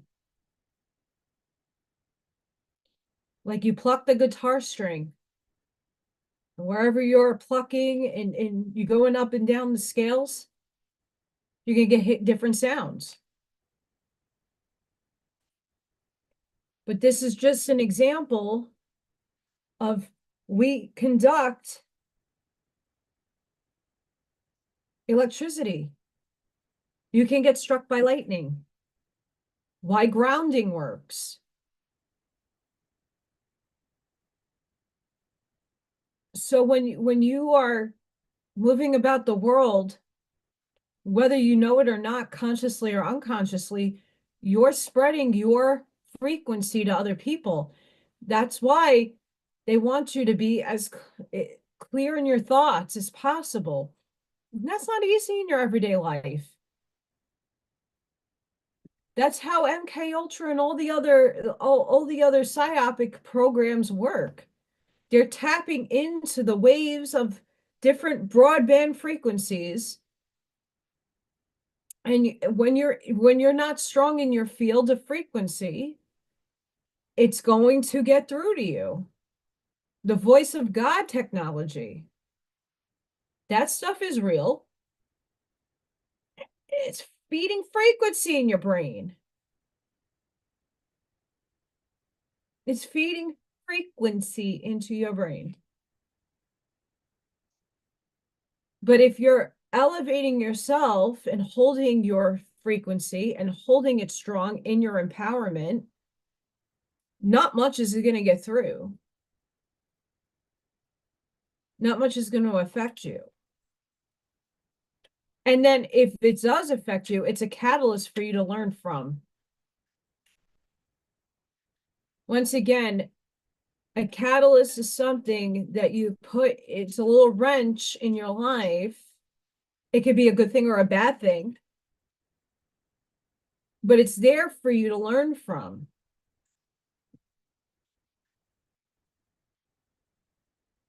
And that's the most important aspect for now.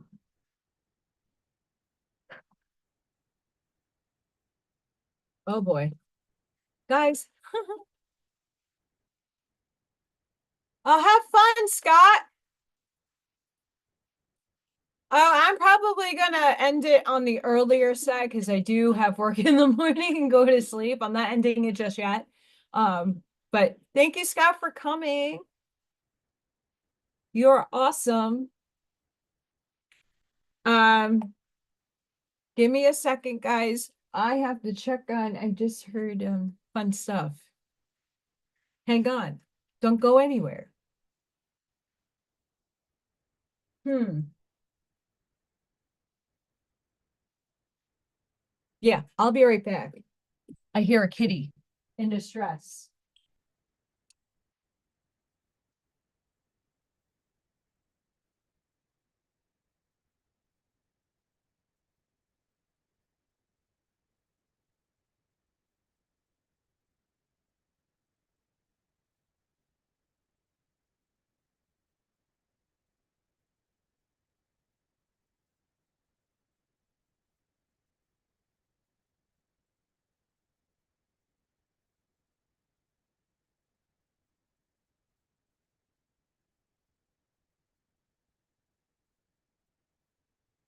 And Odin's moving around and flipping shit. It wasn't a cat, it was outside. We have gale force winds outside. Ooh. Gale force winds, and like I have flags and stuff outside in my front, and that's what I'm hearing. Fun. Odin, are you kidding me? Are you kidding me, cat? It's cat time.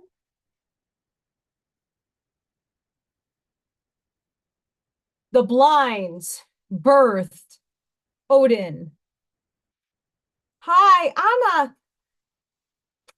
bad kitty. I go through my mom's stuff.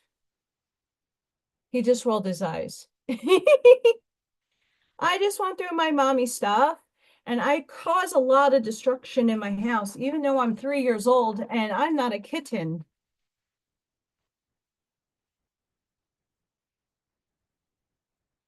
I'm a, he's rolling his eyes like, get me the fuck out of here. You woke me up. You're breaking my blinds. He's letting me pet his belly. He doesn't ordinarily let me do that. You go hang out over there. All right.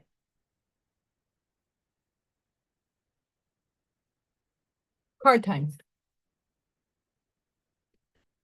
Yeah, that's what he does. He does what he wants until he destroys stuff. Actually, since August, they've been pretty good. Um, one of my mother's bells broke. He broke it.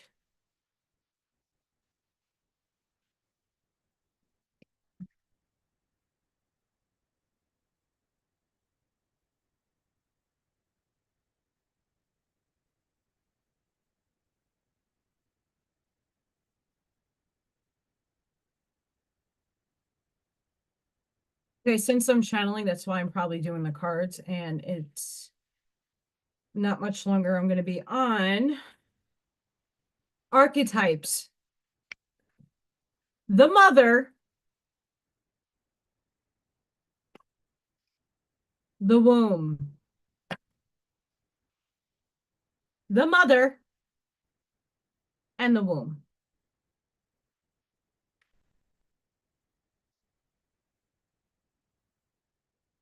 We begin our archetypal story with the mother's love. Through her sensual, fertile, and life-giving energy, all creation takes form. Regardless of our birth story, each of our hearts beat for the first time in the warm womb of the mother, where she offered resources from her body for the building of our own. Yet her tale is not so simple, as the mother, especially on the earthly plane, contains both light and dark aspects of the feminine. With the best of intentions, the mother wraps her loving arms around her creations and begins to grip what she meant to set free. The mother both nurtures and prohibits growth.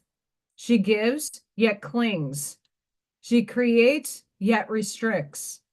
Amid this complex energy, the mother holds the key to the eternal challenge of love.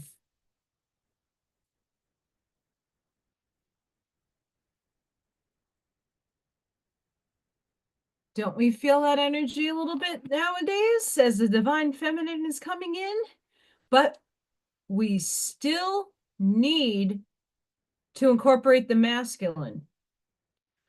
In this feminine aspect of that I'm playing in this life, I'm more masculine than I am feminine.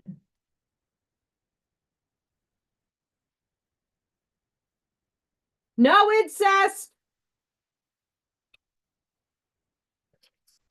So we're all playing that mother role right now. I hate Roman numerals for the life of me. Not really, but I found it. The womb. Everything has an origin story. The womb archetype asks us to contemplate the beginning beyond the beginning. The mother beyond the mother.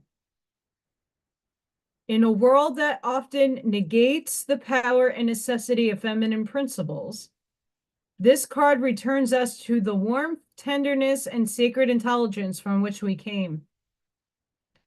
It is a card of receiving, not achieving, of accepting love from the mother of us all. She is the life-giving force that forgives and cherishes even the most wounded and desperate soul. Everything on the outside of you that you hate. Yeah. No matter how lost you are, the womb awaits your return to help you heal and grow. This card is a call to keep things simple, to return, to be reborn in the name of love. The womb is everywhere. It is beyond gender, beyond time. We are within it, as it is in within us.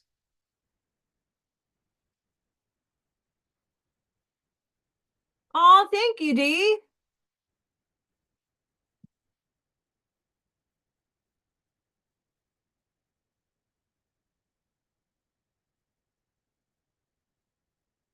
Yes, we all do. These two cards are here. That's within us. Even if you're a male, right? Even if you're a male, you have the seed to that womb. You came from a womb.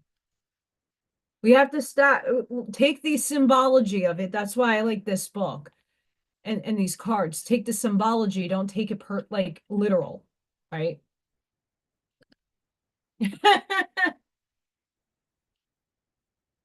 No, I appreciate you.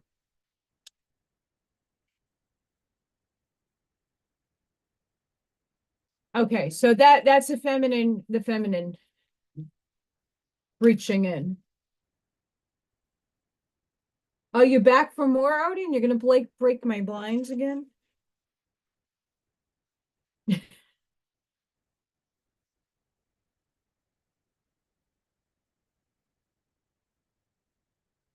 Yeah, I appreciate even you guys just being here. I appreciate all of you. Um, I have the Curtis book still up, and I don't have all the 11 people watching. That's on. I don't know what the actual count is. Um, yeah. I do appreciate you guys for coming. And I know that it was kind of like a last minute decision on my end. Um, Not really, because I got home, I put it at 4, 5, 6 an hour.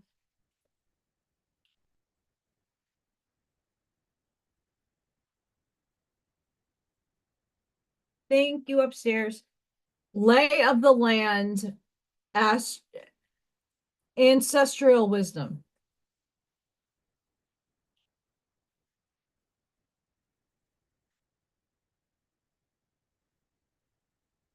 Okay, I'm gonna have to do the chicken again. Ah!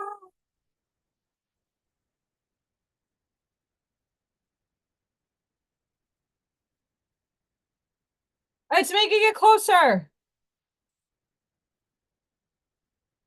There it goes. The lay of the land, ancestral wisdom. So there is kind of no such thing if everything is simultaneously happening in different paradigms as ancestors. But these are your other selves playing out other paradigms. Okay. This is what's happening for many people are starting to remember their other selves, the other fractals,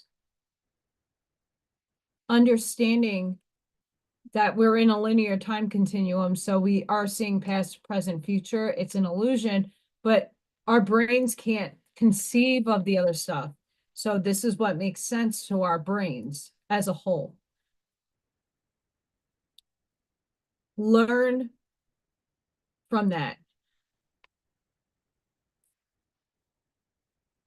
Um, the keys of Enoch are right here. I do have the book. It took me 5 months to actually read it. Most people that belong to WeNotMe have read it. Or watching Jason on Gnostic TV do his insights because JJ Hertech has his own thing with the book. I'm not either a fan or this is not the end all be all of all things, and neither is any of the books on my shelf. I prefer The Law of One. I did like the book, but there's some inversions in there. I'm heavily read on Ashiana Dean, and her work is like Blavatsky's. It's large and a lot. There is really good stuff in there. It's just the paradigm shifted a bit in certain areas of his book. So collectively, in our collective consciousness, we already surmounted certain things that that book projects that is not going to happen. Like the downfall of China in certain aspects. Things will happen collectively as karma because those people signed up for that karmic experience, like all the national disasters and things that do happen around wherever you are. But there's some inversions in there. And I'm not saying Enoch is bad. But Ashiana Dean has a very insightful insight on Enoch that I actually hard align with. I ran out of coffee. What blasphemy is that? Yes, I drank soda, but here they call pop and I don't like it. I had enough water today during my job. Anywho, getting in touch with your ancestors is your other selves. And more people are starting to remember their other selves. Am I going to remember 28,628 of my other selves? No. If I were to get a QHHT session, am I going to remember? I'm only going to be recalling what my higher self needs me to see in those lives that are for this now moment, like why I'm here.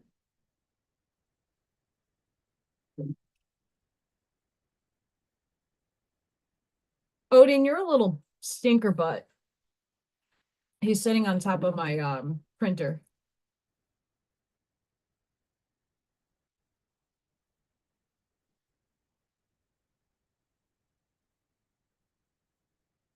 Really?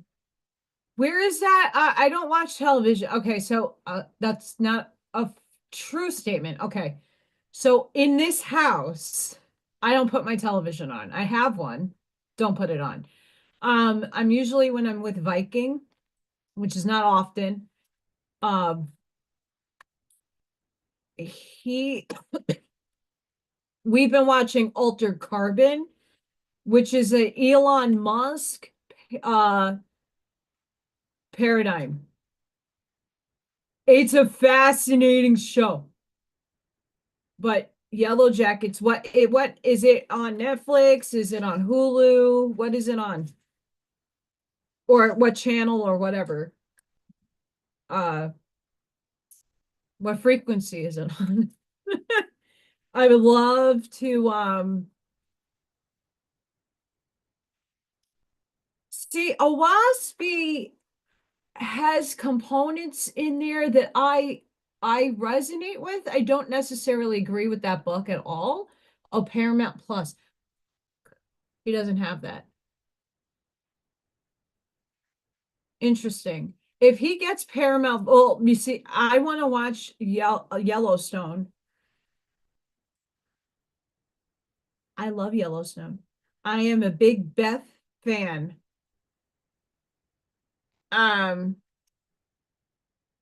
okay, so season one is on Netflix. All right, I will make sure that he at least I get season one in. Um, I don't control his television. He's all about television and movies. He's been watching The Walk not the it's Fear of the Walking Dead. Not a fan. I've watched The Walking Dead up to a certain point and I'm like, eh, not a fan. Interesting. See, I more correspond with Urantia than I do with a Waspy. Urantia, although I don't agree with a lot of the things and how it's projected, it is definitely a narrative in a program, and so is a Waspy. I think a Waspy's the crossbreed between Anunnaki and Draconian. That's that paradigm and that's the perspective. And technically we do because when if you watch and listen to Bashar, I don't align with everything he says either, but certain things I do. And when you wake up, when you physically in this vehicle die and you transcend, you're going to look back and go, wow, that was a dream. So there is some truth to that. Urantia explains things in a way with especially the beginning of the book with the different universes that kind of make a lot of sense. How the God's many mansions. The Keys of Enoch goes over the many mansions, but the many mansions are just different densities and dimensions. It all depends how you perceive it.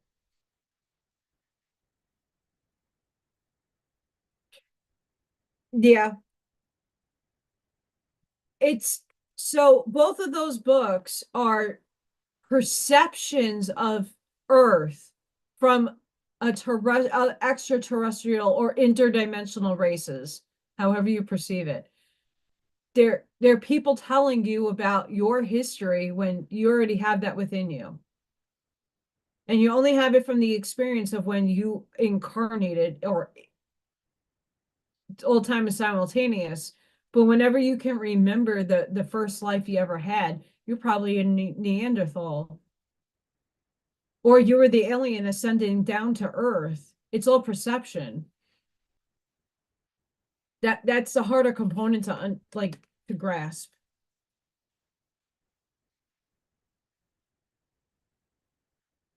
Like I was saying earlier, I don't think Enoch is a bad soul or entity. I think Enoch is very wise and had good intentions, but when push came to shove to save his bloodline, earthly bloodline, he had to side with the Anunnaki and the Draconian. And he went against the Emerald Covenant. If you read Ashriana Dean, she goes into a whole compendium of different races and different types. And it's very similar to a waspy. Oh no, it's a Urantia. It's very similar, but she talks about the Urtites and the Urantia book. No, we aren't our true selves because we're not in our full form yet. We're it's the fractal, it's the pie chart I talk about. Right. So I know for my own self that I'm of the Archangel Collective, but that's not the only thing I am. That's what's working through me. But I'm from different councils, different memory, social memory complexes. I have Palladian, Venusian, this, that, and my body, this body that has my little component of my soul, it's just a little speck of the totality of what I am and what I'm composed of. That includes all of you to an extent. And all of you are composed with different things. You're already in spirit. You're already your higher self. You're there already. You're experiencing different things. You're just in this body, not cognizant of it. Some of us, like myself, get little glimpses. I get snapshots of things. I have different experiences. I see the matrix dropping when I'm in the high elevated states of frequency. Like I'm having the best day ever. I'm mowing my lawn. I love doing that. I'm weird. I like doing yard work. When I'm in my backyard, I am seeing fifth density in small little specks, right? And many of you go about your day and someone was telling me the other day that they were driving into a town they really haven't visited much, and they felt the vibration. They're like, Allison, I was shaking in my car. Like my car's fine. It drives fine. Like I felt different. I felt like I shifted somewhere else. That's the stuff.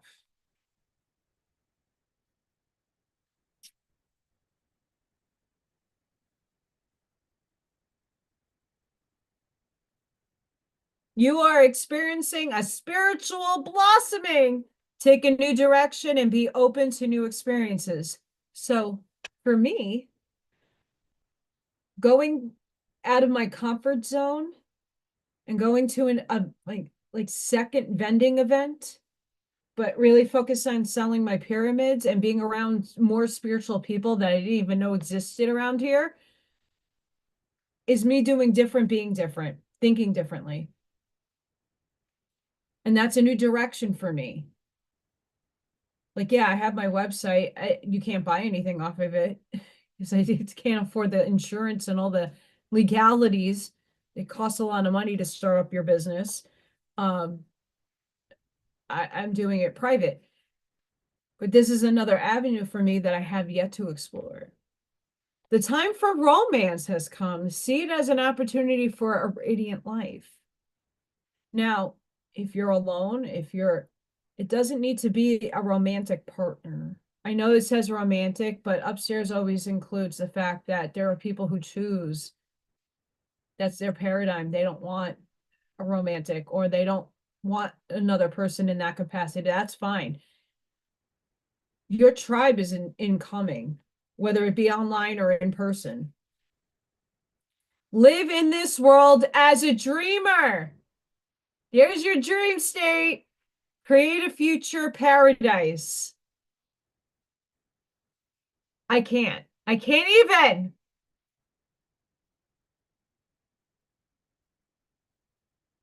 I can't even. Hello. We were just talking about this. Live in this world as a dreamer. What do you want to imagine? That's the whole purpose of the beginning of the show at the beginning. We already know what bad has occurred, and most of us know the in-depthness of the bad that has occurred.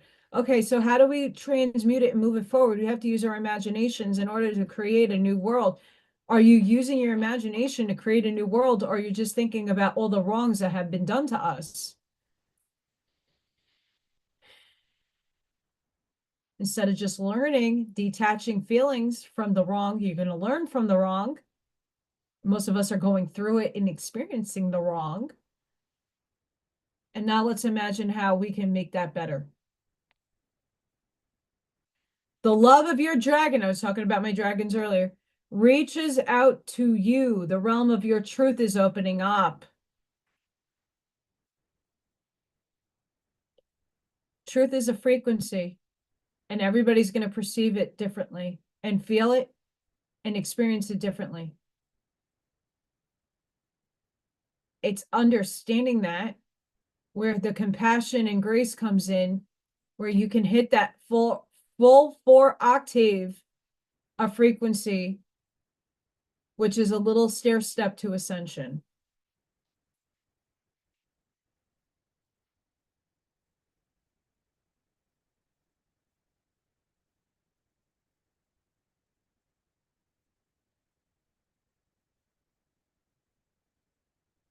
And Taylor, that could be very true, right? Yes, it does. It aligns to Orion. But here's where you need the expansion, the mind expansion, right? And if it hard aligns with you, great. If not, that's okay. Just leave it. That paradigm exists. There is any and all things are infinite in possibility, potentiality, right? What we've been told or what has been projected into this reality from, let's say, the Mormons, let's say the Buddhists, let's say the Hindus, let's say the Norse, all of those things are just perceptions, and they are paradigms that have been experienced in other dimensional forms that are on concurrently here now. Time is simultaneous. It's an illusion. You can label anything you would like with a name. Like I said earlier, and I know you came in a little late. People, I call it God just so that everybody's on the same level playing field of understanding, but the one infinite creator, the all that is, the monad, the pleroma, the quark that started it all, the gluon, the photon. You could call it and label it anything.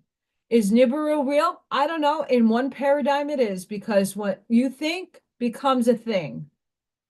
So if enough people think Nibiru is real, it is real. Is it real in this reality? I don't know. There's different timelines and different delineations and different fractals of time space in the multiverse. So if there's people saying there's a flat earth, there really is a flat earth. If people saying there's a globe earth, there really is a globe earth. If people saying there's outer space with planets, there is an outer space with planets.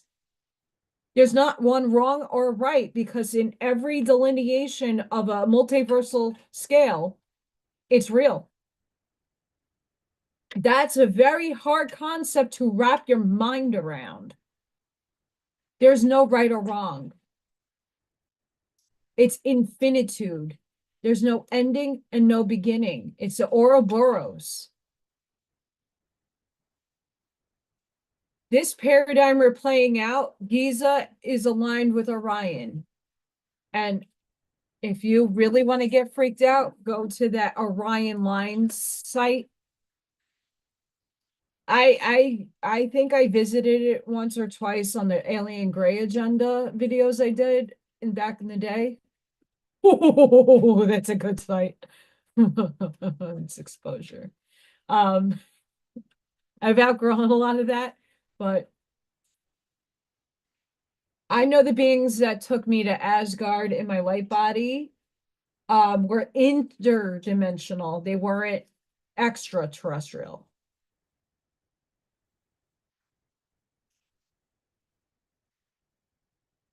God's beyond that star. The star is a logos. So our sun is if you read the law of one, I urge you to read the law of one. The sun and all the planetary systems we conjured up, their consciousness. They have different density. That's why a certain galactic envoy, she claims herself to be, will say that she visited Val Thor on Venus. And that's a real possibility because she's going to a fifth dimensional planet. Each planetary system, like Earth is already ascended and in a new Earth already. We just have to merge with the energy to get there. What happens to some of these experiencers, they're taken up into a ship and they're given a density belt or a device, or they're plucked somehow and given a higher density so that they can go to these other destinations. I'm not negating her experience or anybody else's. I'm just negating her narrative. We all think the Anunnaki, we're all Anunnaki. They're in our bloodline. I don't participate in their, like I said, they're over here. They're not in my paradigm.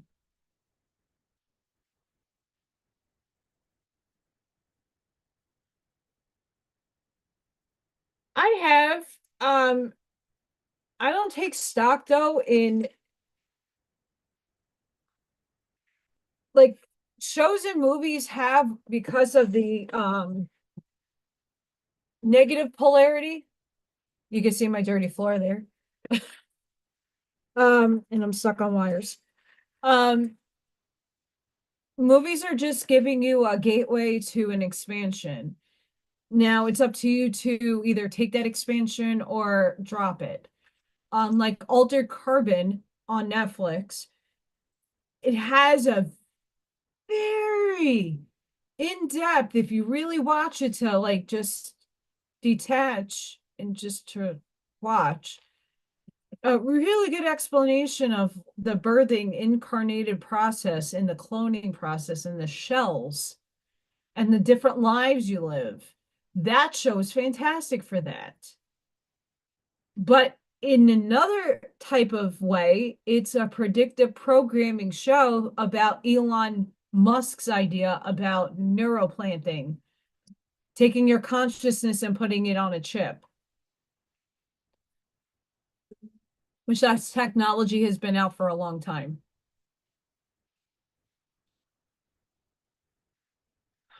Super Soldier Talk, James Rink. Highly recommend his stuff. Although the time traveling bit, we're all time traveling constantly. You're in dimensional in different spaces when you shift your frequency.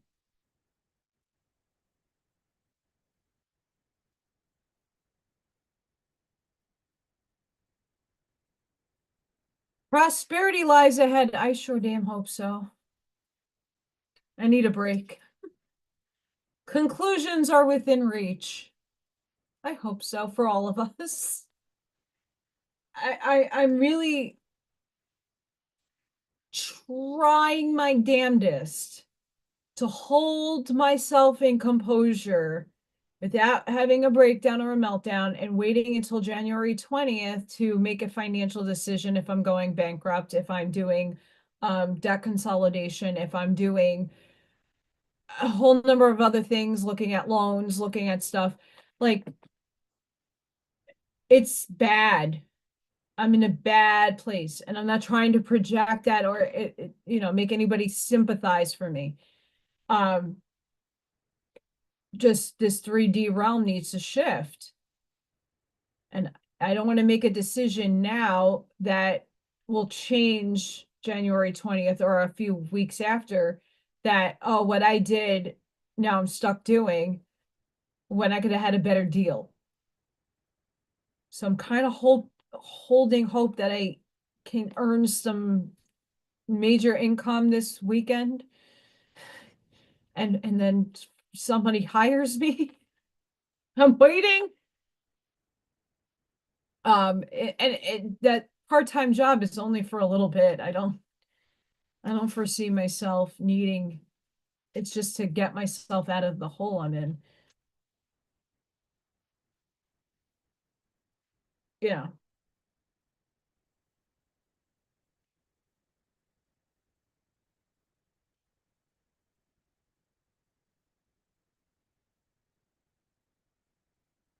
I mean, I mean, all things are entangled on a quantum scale.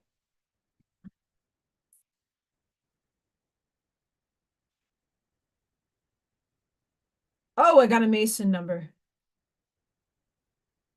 Like I said, it's how in the will of intention that you use what is given to you, like holidays. I'm reclaiming my holidays. I love the idea that you get to be with your family and you're exchanging niceties and you feel warm and fuzzy, and I have had a difficult life and I don't really have family, like physical family, that I can just go and have warm and cuddly, wuddly memories with and make memories from. But God speaks through you at all times, buddy. God is not outside of you. God works and flows right through you because everybody and all things are source, omnipresent and omnipotent. That means that all the particles and photons and gluons and quarks are running through you right now as source. The blade of grass is you, that's source. The tree is source. The wind is source. Fire is source. Satan is source. The aliens are source. It depends on what scale of polarity that we're perceiving it on. Sixth density, there is really no, it's positive polarity. A negative polarized being has to polarize according to Ra, and I agree with this. Sixth density, they have no choice. They either have to polarize or go to space dust return.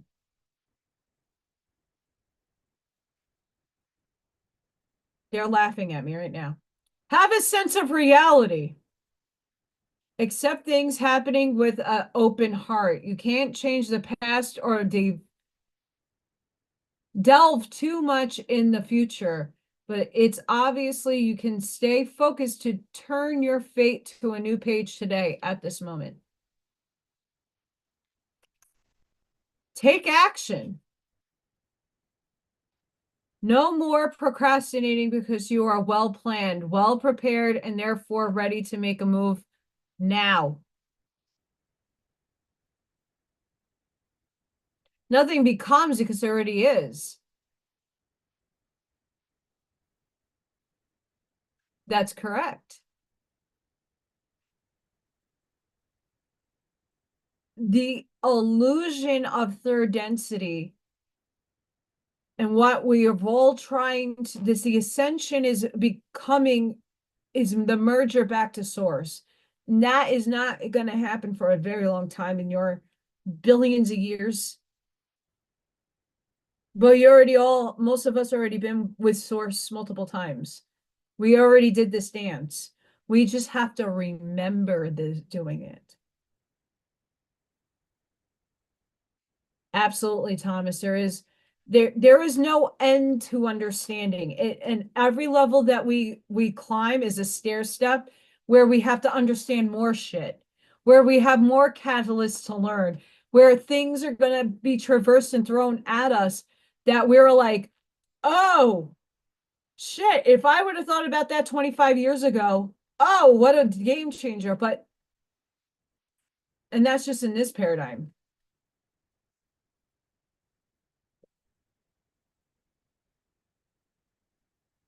Bye, Auntie Amy. Exactly, the now. But our brains only perceive that time continuum that we're in. Most of us now are not seeing that. We're seeing past the illusion. It gets complicated really quick.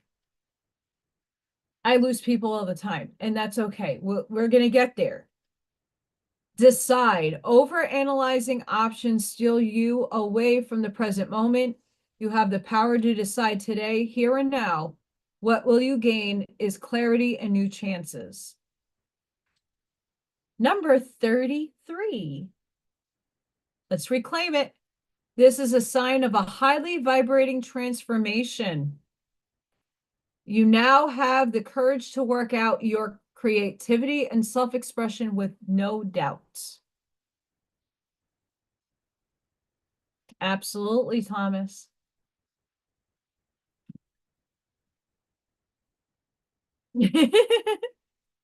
I like one-liners.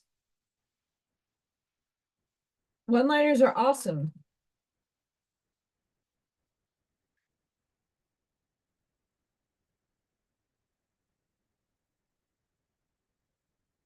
I really need a poster cardboard holder for that thingamajigger. That map is big. And I haven't been able to afford a frame for it. So it's just rolled up over here in the corner. Rolled up in the corner. That's you in the spotlight. Losing.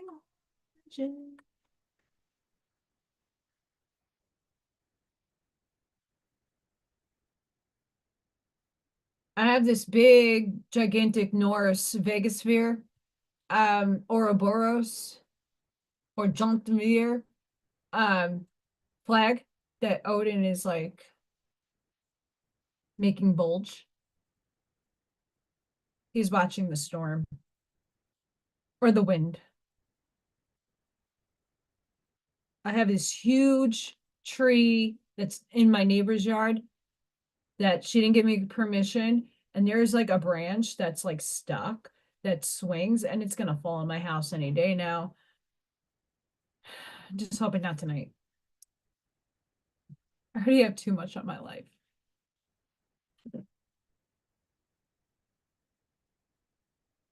It is, if it is meant to be, it will be. You won't have to force, convince, or worry over it. Let it flow, let it be, and let it come to you. You are attracting everything you need. Trust the timing of your life. That's one of my heaviest lessons I had to learn 2 years ago. Because on December 7th, 2022, I left New York and haven't looked back. And I arrived in Indiana at 3 a.m. in front of a hotel that was shady. And I had to give up a lot of my expectations. And I had to put faith into the universe of the unknown. And that was really difficult for me to do. Really, really difficult. I lived in a hotel, never thought I was going to have to do that in my life. Live out of a suitcase.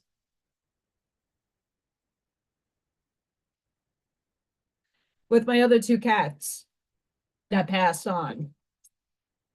They're ascending to human. I'm so excited. Make today your new beginning. Try to leave any past mistakes in the past. Don't allow them to weigh you down any longer. Move forward today with the confidence and knowing that you have better and brighter days ahead. And I'm going to say this. Mistakes are meant to be there for learning and teaching. Is it really a mistake? Or was it purposefully happening so that you can learn from it? We all have them. We all make mistakes. And if we don't make them, we don't learn. We don't have the experience or the wisdom to walk through it to get to the other side. You are feeling somewhat confused by the events that are unfolding around you and the various seemingly contradictory information that is coming your way. Trust your instincts and do what they are telling you to do, and you will learn a lot about yourself and the direction you want your life to take. Truth.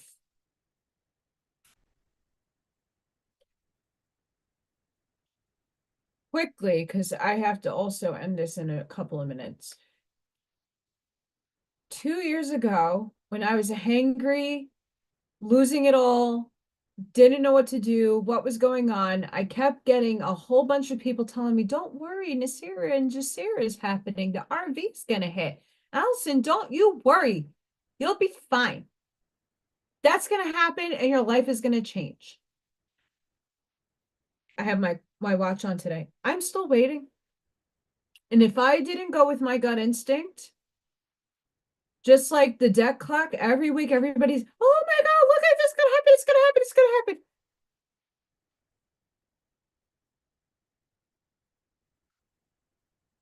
That's because we have to manifest the shit. You have to walk and take action. You still, and this is third dimensional appliance of the laws. You still have to have movement and action to have a cause and effect. Your thought becomes things, but when you actually put your will and intention and walk with it and actually do the work to obtain it, it happens. You have to put work in and you have to put effort in to have a cause and effect. You can't just willfully wish it. As much as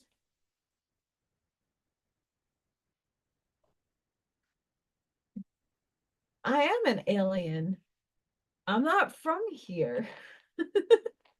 I'm from multiple dimensional spaces, interdimensional spaces. I love them all, even the ones that want to do us harm.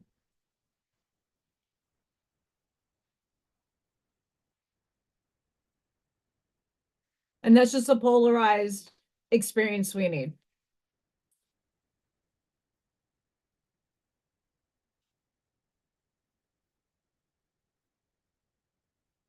Peace. Oh, what a concept. Calm your thoughts and move your awareness to a peaceful space inside your heart. Feel the ebb and flow of love, the eternal movement of the stars. Your life is forever unfolding to greater spheres of love. Remember, that's a frequency. Relax and do not worry about anything, for all is well. You soon will enter a time of well-earned peace and tranquility. I sure damn hope so. For not just my sake, all of us. Prayer. Dear guardian angel, to you I pray. When I am fearful, help me remember that only love is real. When I am lost, help me find my way. When I am confused, help me to regain clarity. When I feel lonely, help me feel your loving presence. When I perceive chaos, help me to see order. Thank you. Interesting prayer. Damn upstairs, you're.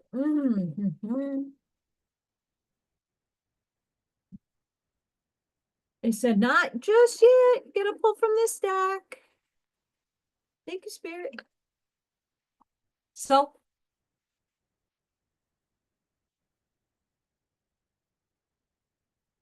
now, before I get to that, here's why I'm a toroidal Earth believer. Why haven't we moved away from seeing Orion, the Pleiades, the Big Dipper, the Minor Dipper, and some other alignments in the sky? If we're moving through space at the rate of speed that they say that we are, we wouldn't see these things after a while. We would see them in different positions. They would not align up with the Earth or the pyramids or the other circular things that have been long past from Atlantis, Lemuria, Mu, Tartaria. There's little remnants there for us. It's like little archaeological digs. It's there for us to find to help us in the remembering. But when we attach too hard to a paradigm, I know certain people are very attached to the Emerald Tablets and Ta, which this is a reincarnation and incarnation and of different soul groups. Hermes Trismegistus.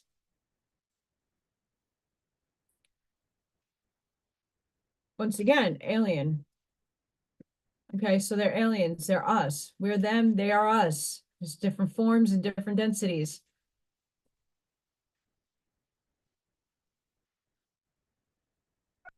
Like Ashiana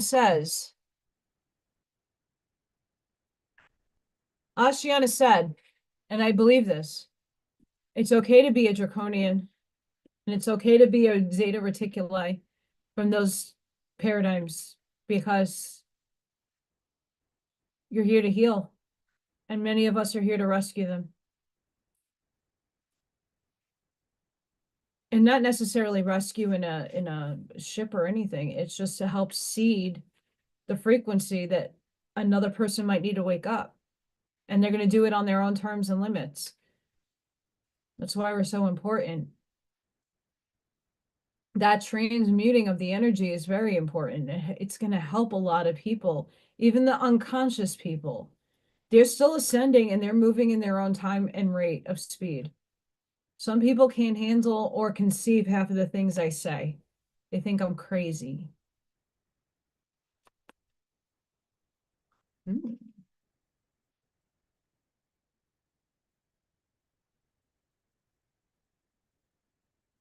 I don't ever really pull this card often.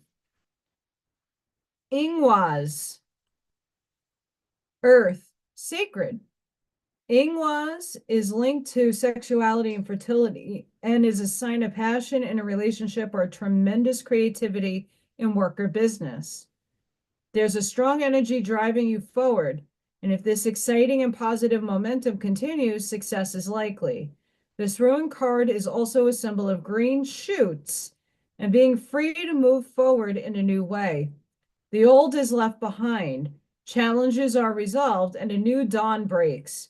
You are breaking through to a new way of thinking and living, and there is no looking back. Now is a time for glorious new beginnings, and you are encouraged to seize the moment.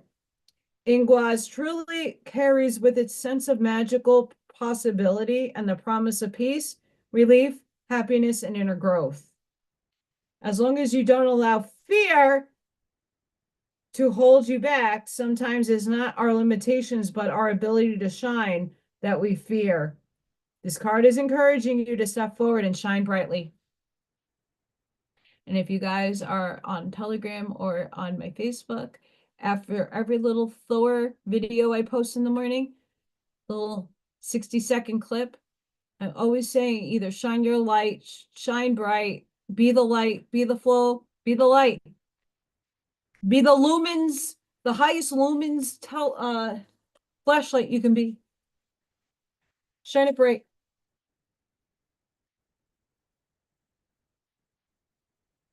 Holy hell. Oh, it's right here. Hello.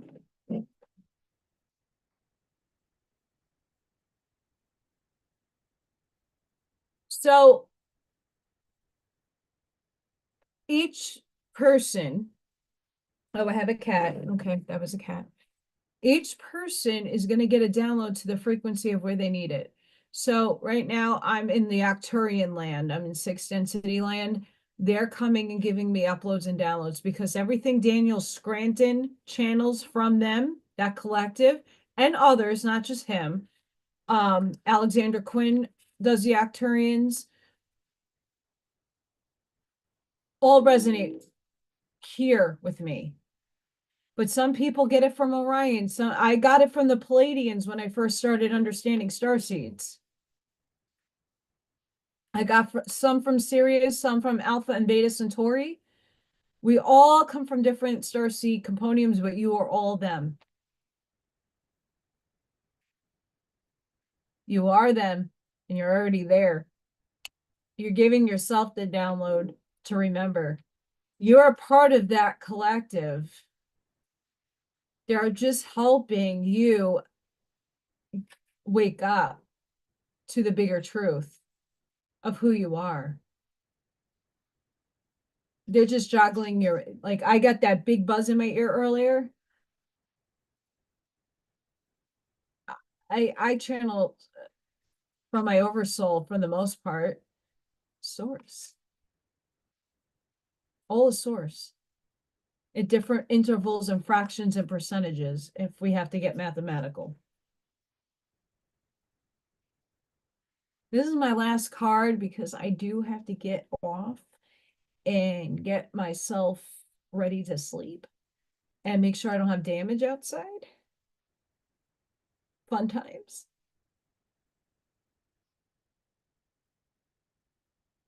But I do want to thank everybody for subscribing, for listening. Please don't forget to hit that like button on the way out. I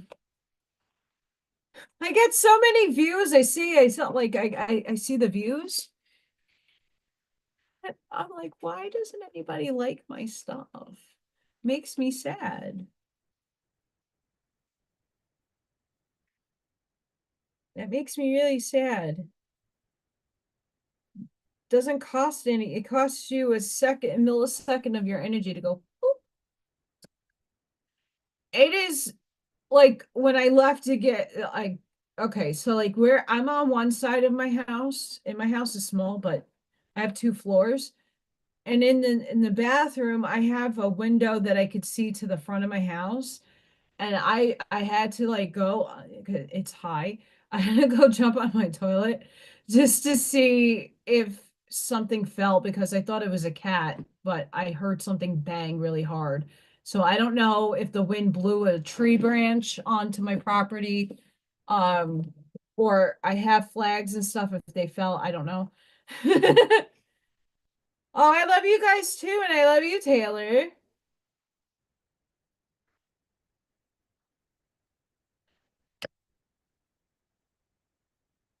This is why this once again, one of many of my whys is this is my one of my missions.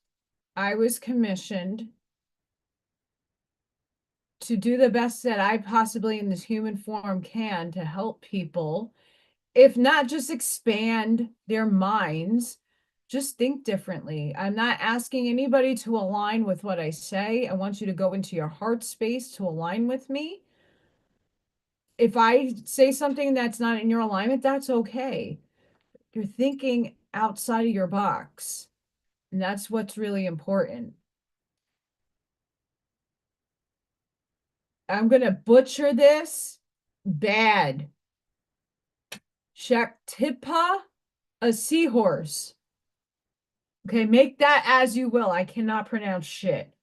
At your embrace, your inner essence, you will be at peace with you, with who you are, including your vulnerability, and no longer see the need to conform to society and social ideals, which have no true resonance in your heart. You are encouraged to trust your intuitive recognition of which environments and relationships harmonize well with you, supporting your spiritual growth and well being on all levels. You have the innate capacity to manifest. Relax and you shall attract all you need. Volatile or overly restless seas compromise the well-being of the seahorse. Such intensity drains their energy, forcing them to go against a naturally gentle way of being. They thrive in environments that are calm and accommodate their slow, graceful movements. Rather than aggressively hunting, seahorses patiently wait until their needs comes their way, and they actively receive it. The symbolic relationship of seahorse and its helpful friends reflects the supportive nature of the relationship between soul and spirit. Spirit will provide whatever support the soul requires to thrive. In Greek myth, the seahorse is hippocampos, which translates a horse of the sea. Known both as steeds of the gods and a benevolent creature who prevented sailors from drowning or becoming lost at sea, seahorses are a symbol of protection. They're about over and outmaneuvering negative forces and bringing grace and peace. Shakpat, whoever that is a transmission of grace. It is an enlightened gift of energy that enables mastery. Shampat, however you say it, of seahorse empowers us to instinctively seek environments that are conducive to our well-being, rather than damaging ourselves trying to adapt to external situations or societal values. It teaches that we are enough and we have innate spiritual magnetism to attract what we need in our lives. We gravitate away from falsehood and toward authentic being. Named for its seahorse-like shape, the hippocampus is the neutral center in the human brain. It helps us navigate our way in the world and find where we can thrive and best avoid negative influences. You are encouraged to consider what is natural and best for you, to be honest and authentic, even in your vulnerability. It is only from that place you can respond appropriately. When you are in your authenticity, much power and grace shall rally to support you. The world can seem unfriendly or unsupportive at times, but this oracle reassures you that as you honor who you are naturally find friends and attract support assistance to obtain all you need to thrive. And that goes to everybody. Apply it where it is and fits deemed in your life. I love this guy.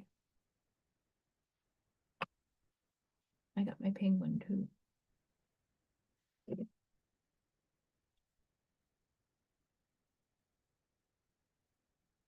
Remember, always picking up, I have two of them.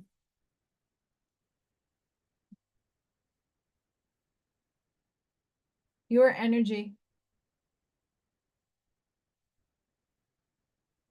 The direction you put your thoughts is the direction of what you attract.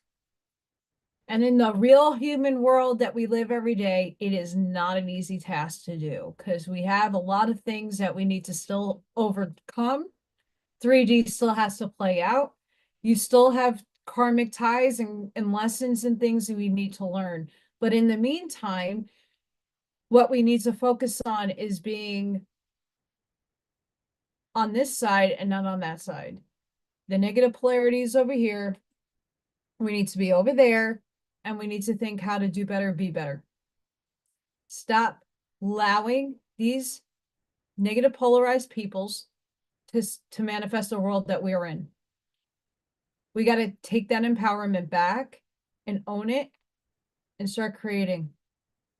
Because, man, my clock is an illusion.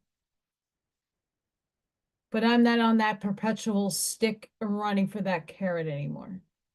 I'm creating my reality. I hope you are all too. So, friends, mature your words, mature your language, be compassionate towards other people. They're not where you're at consciously. Be the best version of yourself each and every day, even when you have a bad day. It happens. Sending each and every one of you love, light, compassion, grace, shielding, and protective energy. Please go within. Be the shoulder physically for somebody to be comforted on because you're going to heal them with your frequency. Be the biggest, brightest, biggest illums you could possibly be for that open sea of darkness. Remember, there are people out there that lost their way. We call them vampires. We call them Satanists. They just have 1,000 layers of black clothing on that we need to penetrate. And teach your truths respectfully and mature your language. Because we need to go from complicated language to a simplistic way of just expressing our shit. Awaspi is a channeled Anunnaki draconian depiction of how Earth began. There's a lot of language and a lot of things in there that is a program, and it's a narrative that I don't circumscribe my base evidence on how things are created and how the heavens and the delineations of all time perceived. It's just a perception. I'm not a fan of of a language that is not of a simplistic origin of telekinesis. It's guttural, hard to pronounce words and names that don't have meaning for me. It might have meaning for others, and that's fine. I'm not from that paradigm. So I don't align with a lot of the information. I have an open mind. Some of this stuff sounds fascinating and kind of corresponds with the Urantia book, but even that is a perception. we got to take the components of things that we absorb and integrate it if it hits here. Those books don't hit here. Even the Keys of Enoch doesn't really hit here on the whole the grander scheme of things. But certain things do hit here. The law of one for me hits, and that's probably the paradigm I'm from. That's okay. Not everybody's from the Ra collective. And not Ra, the Egyptian god Ra.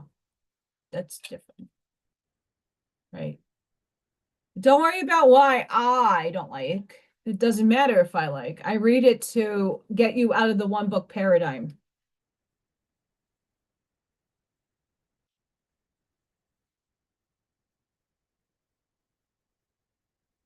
Yes, Taylor, that is correct. And at some point, no, there is no right or, like I said earlier, there's no right or wrong. All is playing out in a different time dilation, in a density you can't perceive. It is existence. It's just a matter of where you're perceiving it from. That's awesome.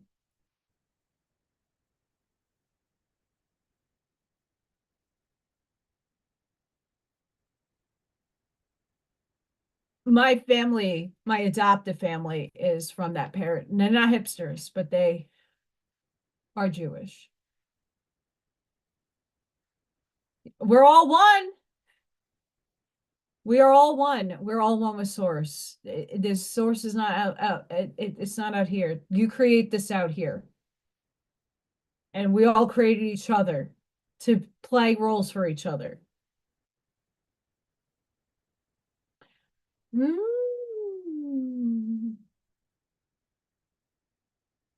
Not all religions and all the perceptions and the scribes and the people that are narrating the Council of Nicaea has already butchered a lot of the Bible. There are juicy little tidbits in there that are still remaining as sort of fact, but I'm more of the Gnostic, occulty, esoteric person because I have the open mind. I'm not saying that there's stuff that isn't true in all religions. There is, and yeah, pretty much. But I don't like the labels. The labels have connotations to people. That's why I just broadly say I'm spiritual. That's okay. But anywho, guys, it's just about my bedtime. Thank you all for coming and joining me on this Wednesday night live, in place of Friday night live. Thank you to all the members and the subscribers and people who hit the like button. And thank you, Dee, for the super chats. That is fantastic of you. It's a nice way to support me and get me fed as I'm losing weight. So thank you, Buckshot, for hanging out. You're awesome. And if you guys are on the WeNotMe Telegram, I would put yourselves on there. WeNotMe. Buckshot holds a Zoom on Saturdays. I don't know, the time does vary once in a while, Mr. Buckshot. So maybe this Saturday. It's free to join in, and the link is out there. You can join in and talk with a beautiful community of souls who chit chat and hang out. So check that out. And Buckshot is, are you doing a show with Janine? Okay, this Saturday, 2 p.m. Eastern. Go check out the Telegram channel, WeNotMe, if you're on Telegram. It's also posted on the WeNotMe Facebook. I'm a part of them as well. Buckshot, are you gonna be on Turn the Page with Janine on Saturday? I've been showing up when she posts shows. Oh no. Well, I'm gonna send her healing energy. We love you, Janine. I love you. I'm gonna send you healing hugs. Mr. Wallies, thank you for showing up. You guys are a fantastic and amazing people. I love everybody. Please keep the positivity going. Be the freaking light I know all of you can be. We're here for a reason, and let's start making that reason manifest. I want those shiny objects. No, I really don't. I want everybody to prosper and have abundance in whatever ways that means to you. So let's put it out there and let's stop feeding this side, please. Okay, guys. Mwah. Odin and Freya say goodnight too. And I hope to have a video up by Sunday. Crossing fingers. Next 3 days, I'm going to be really, really busy. But if I do pop on live, I'll be at a vending event and show you guys around. Okay, guys, until the next time, thanks for watching. Thank you for your support.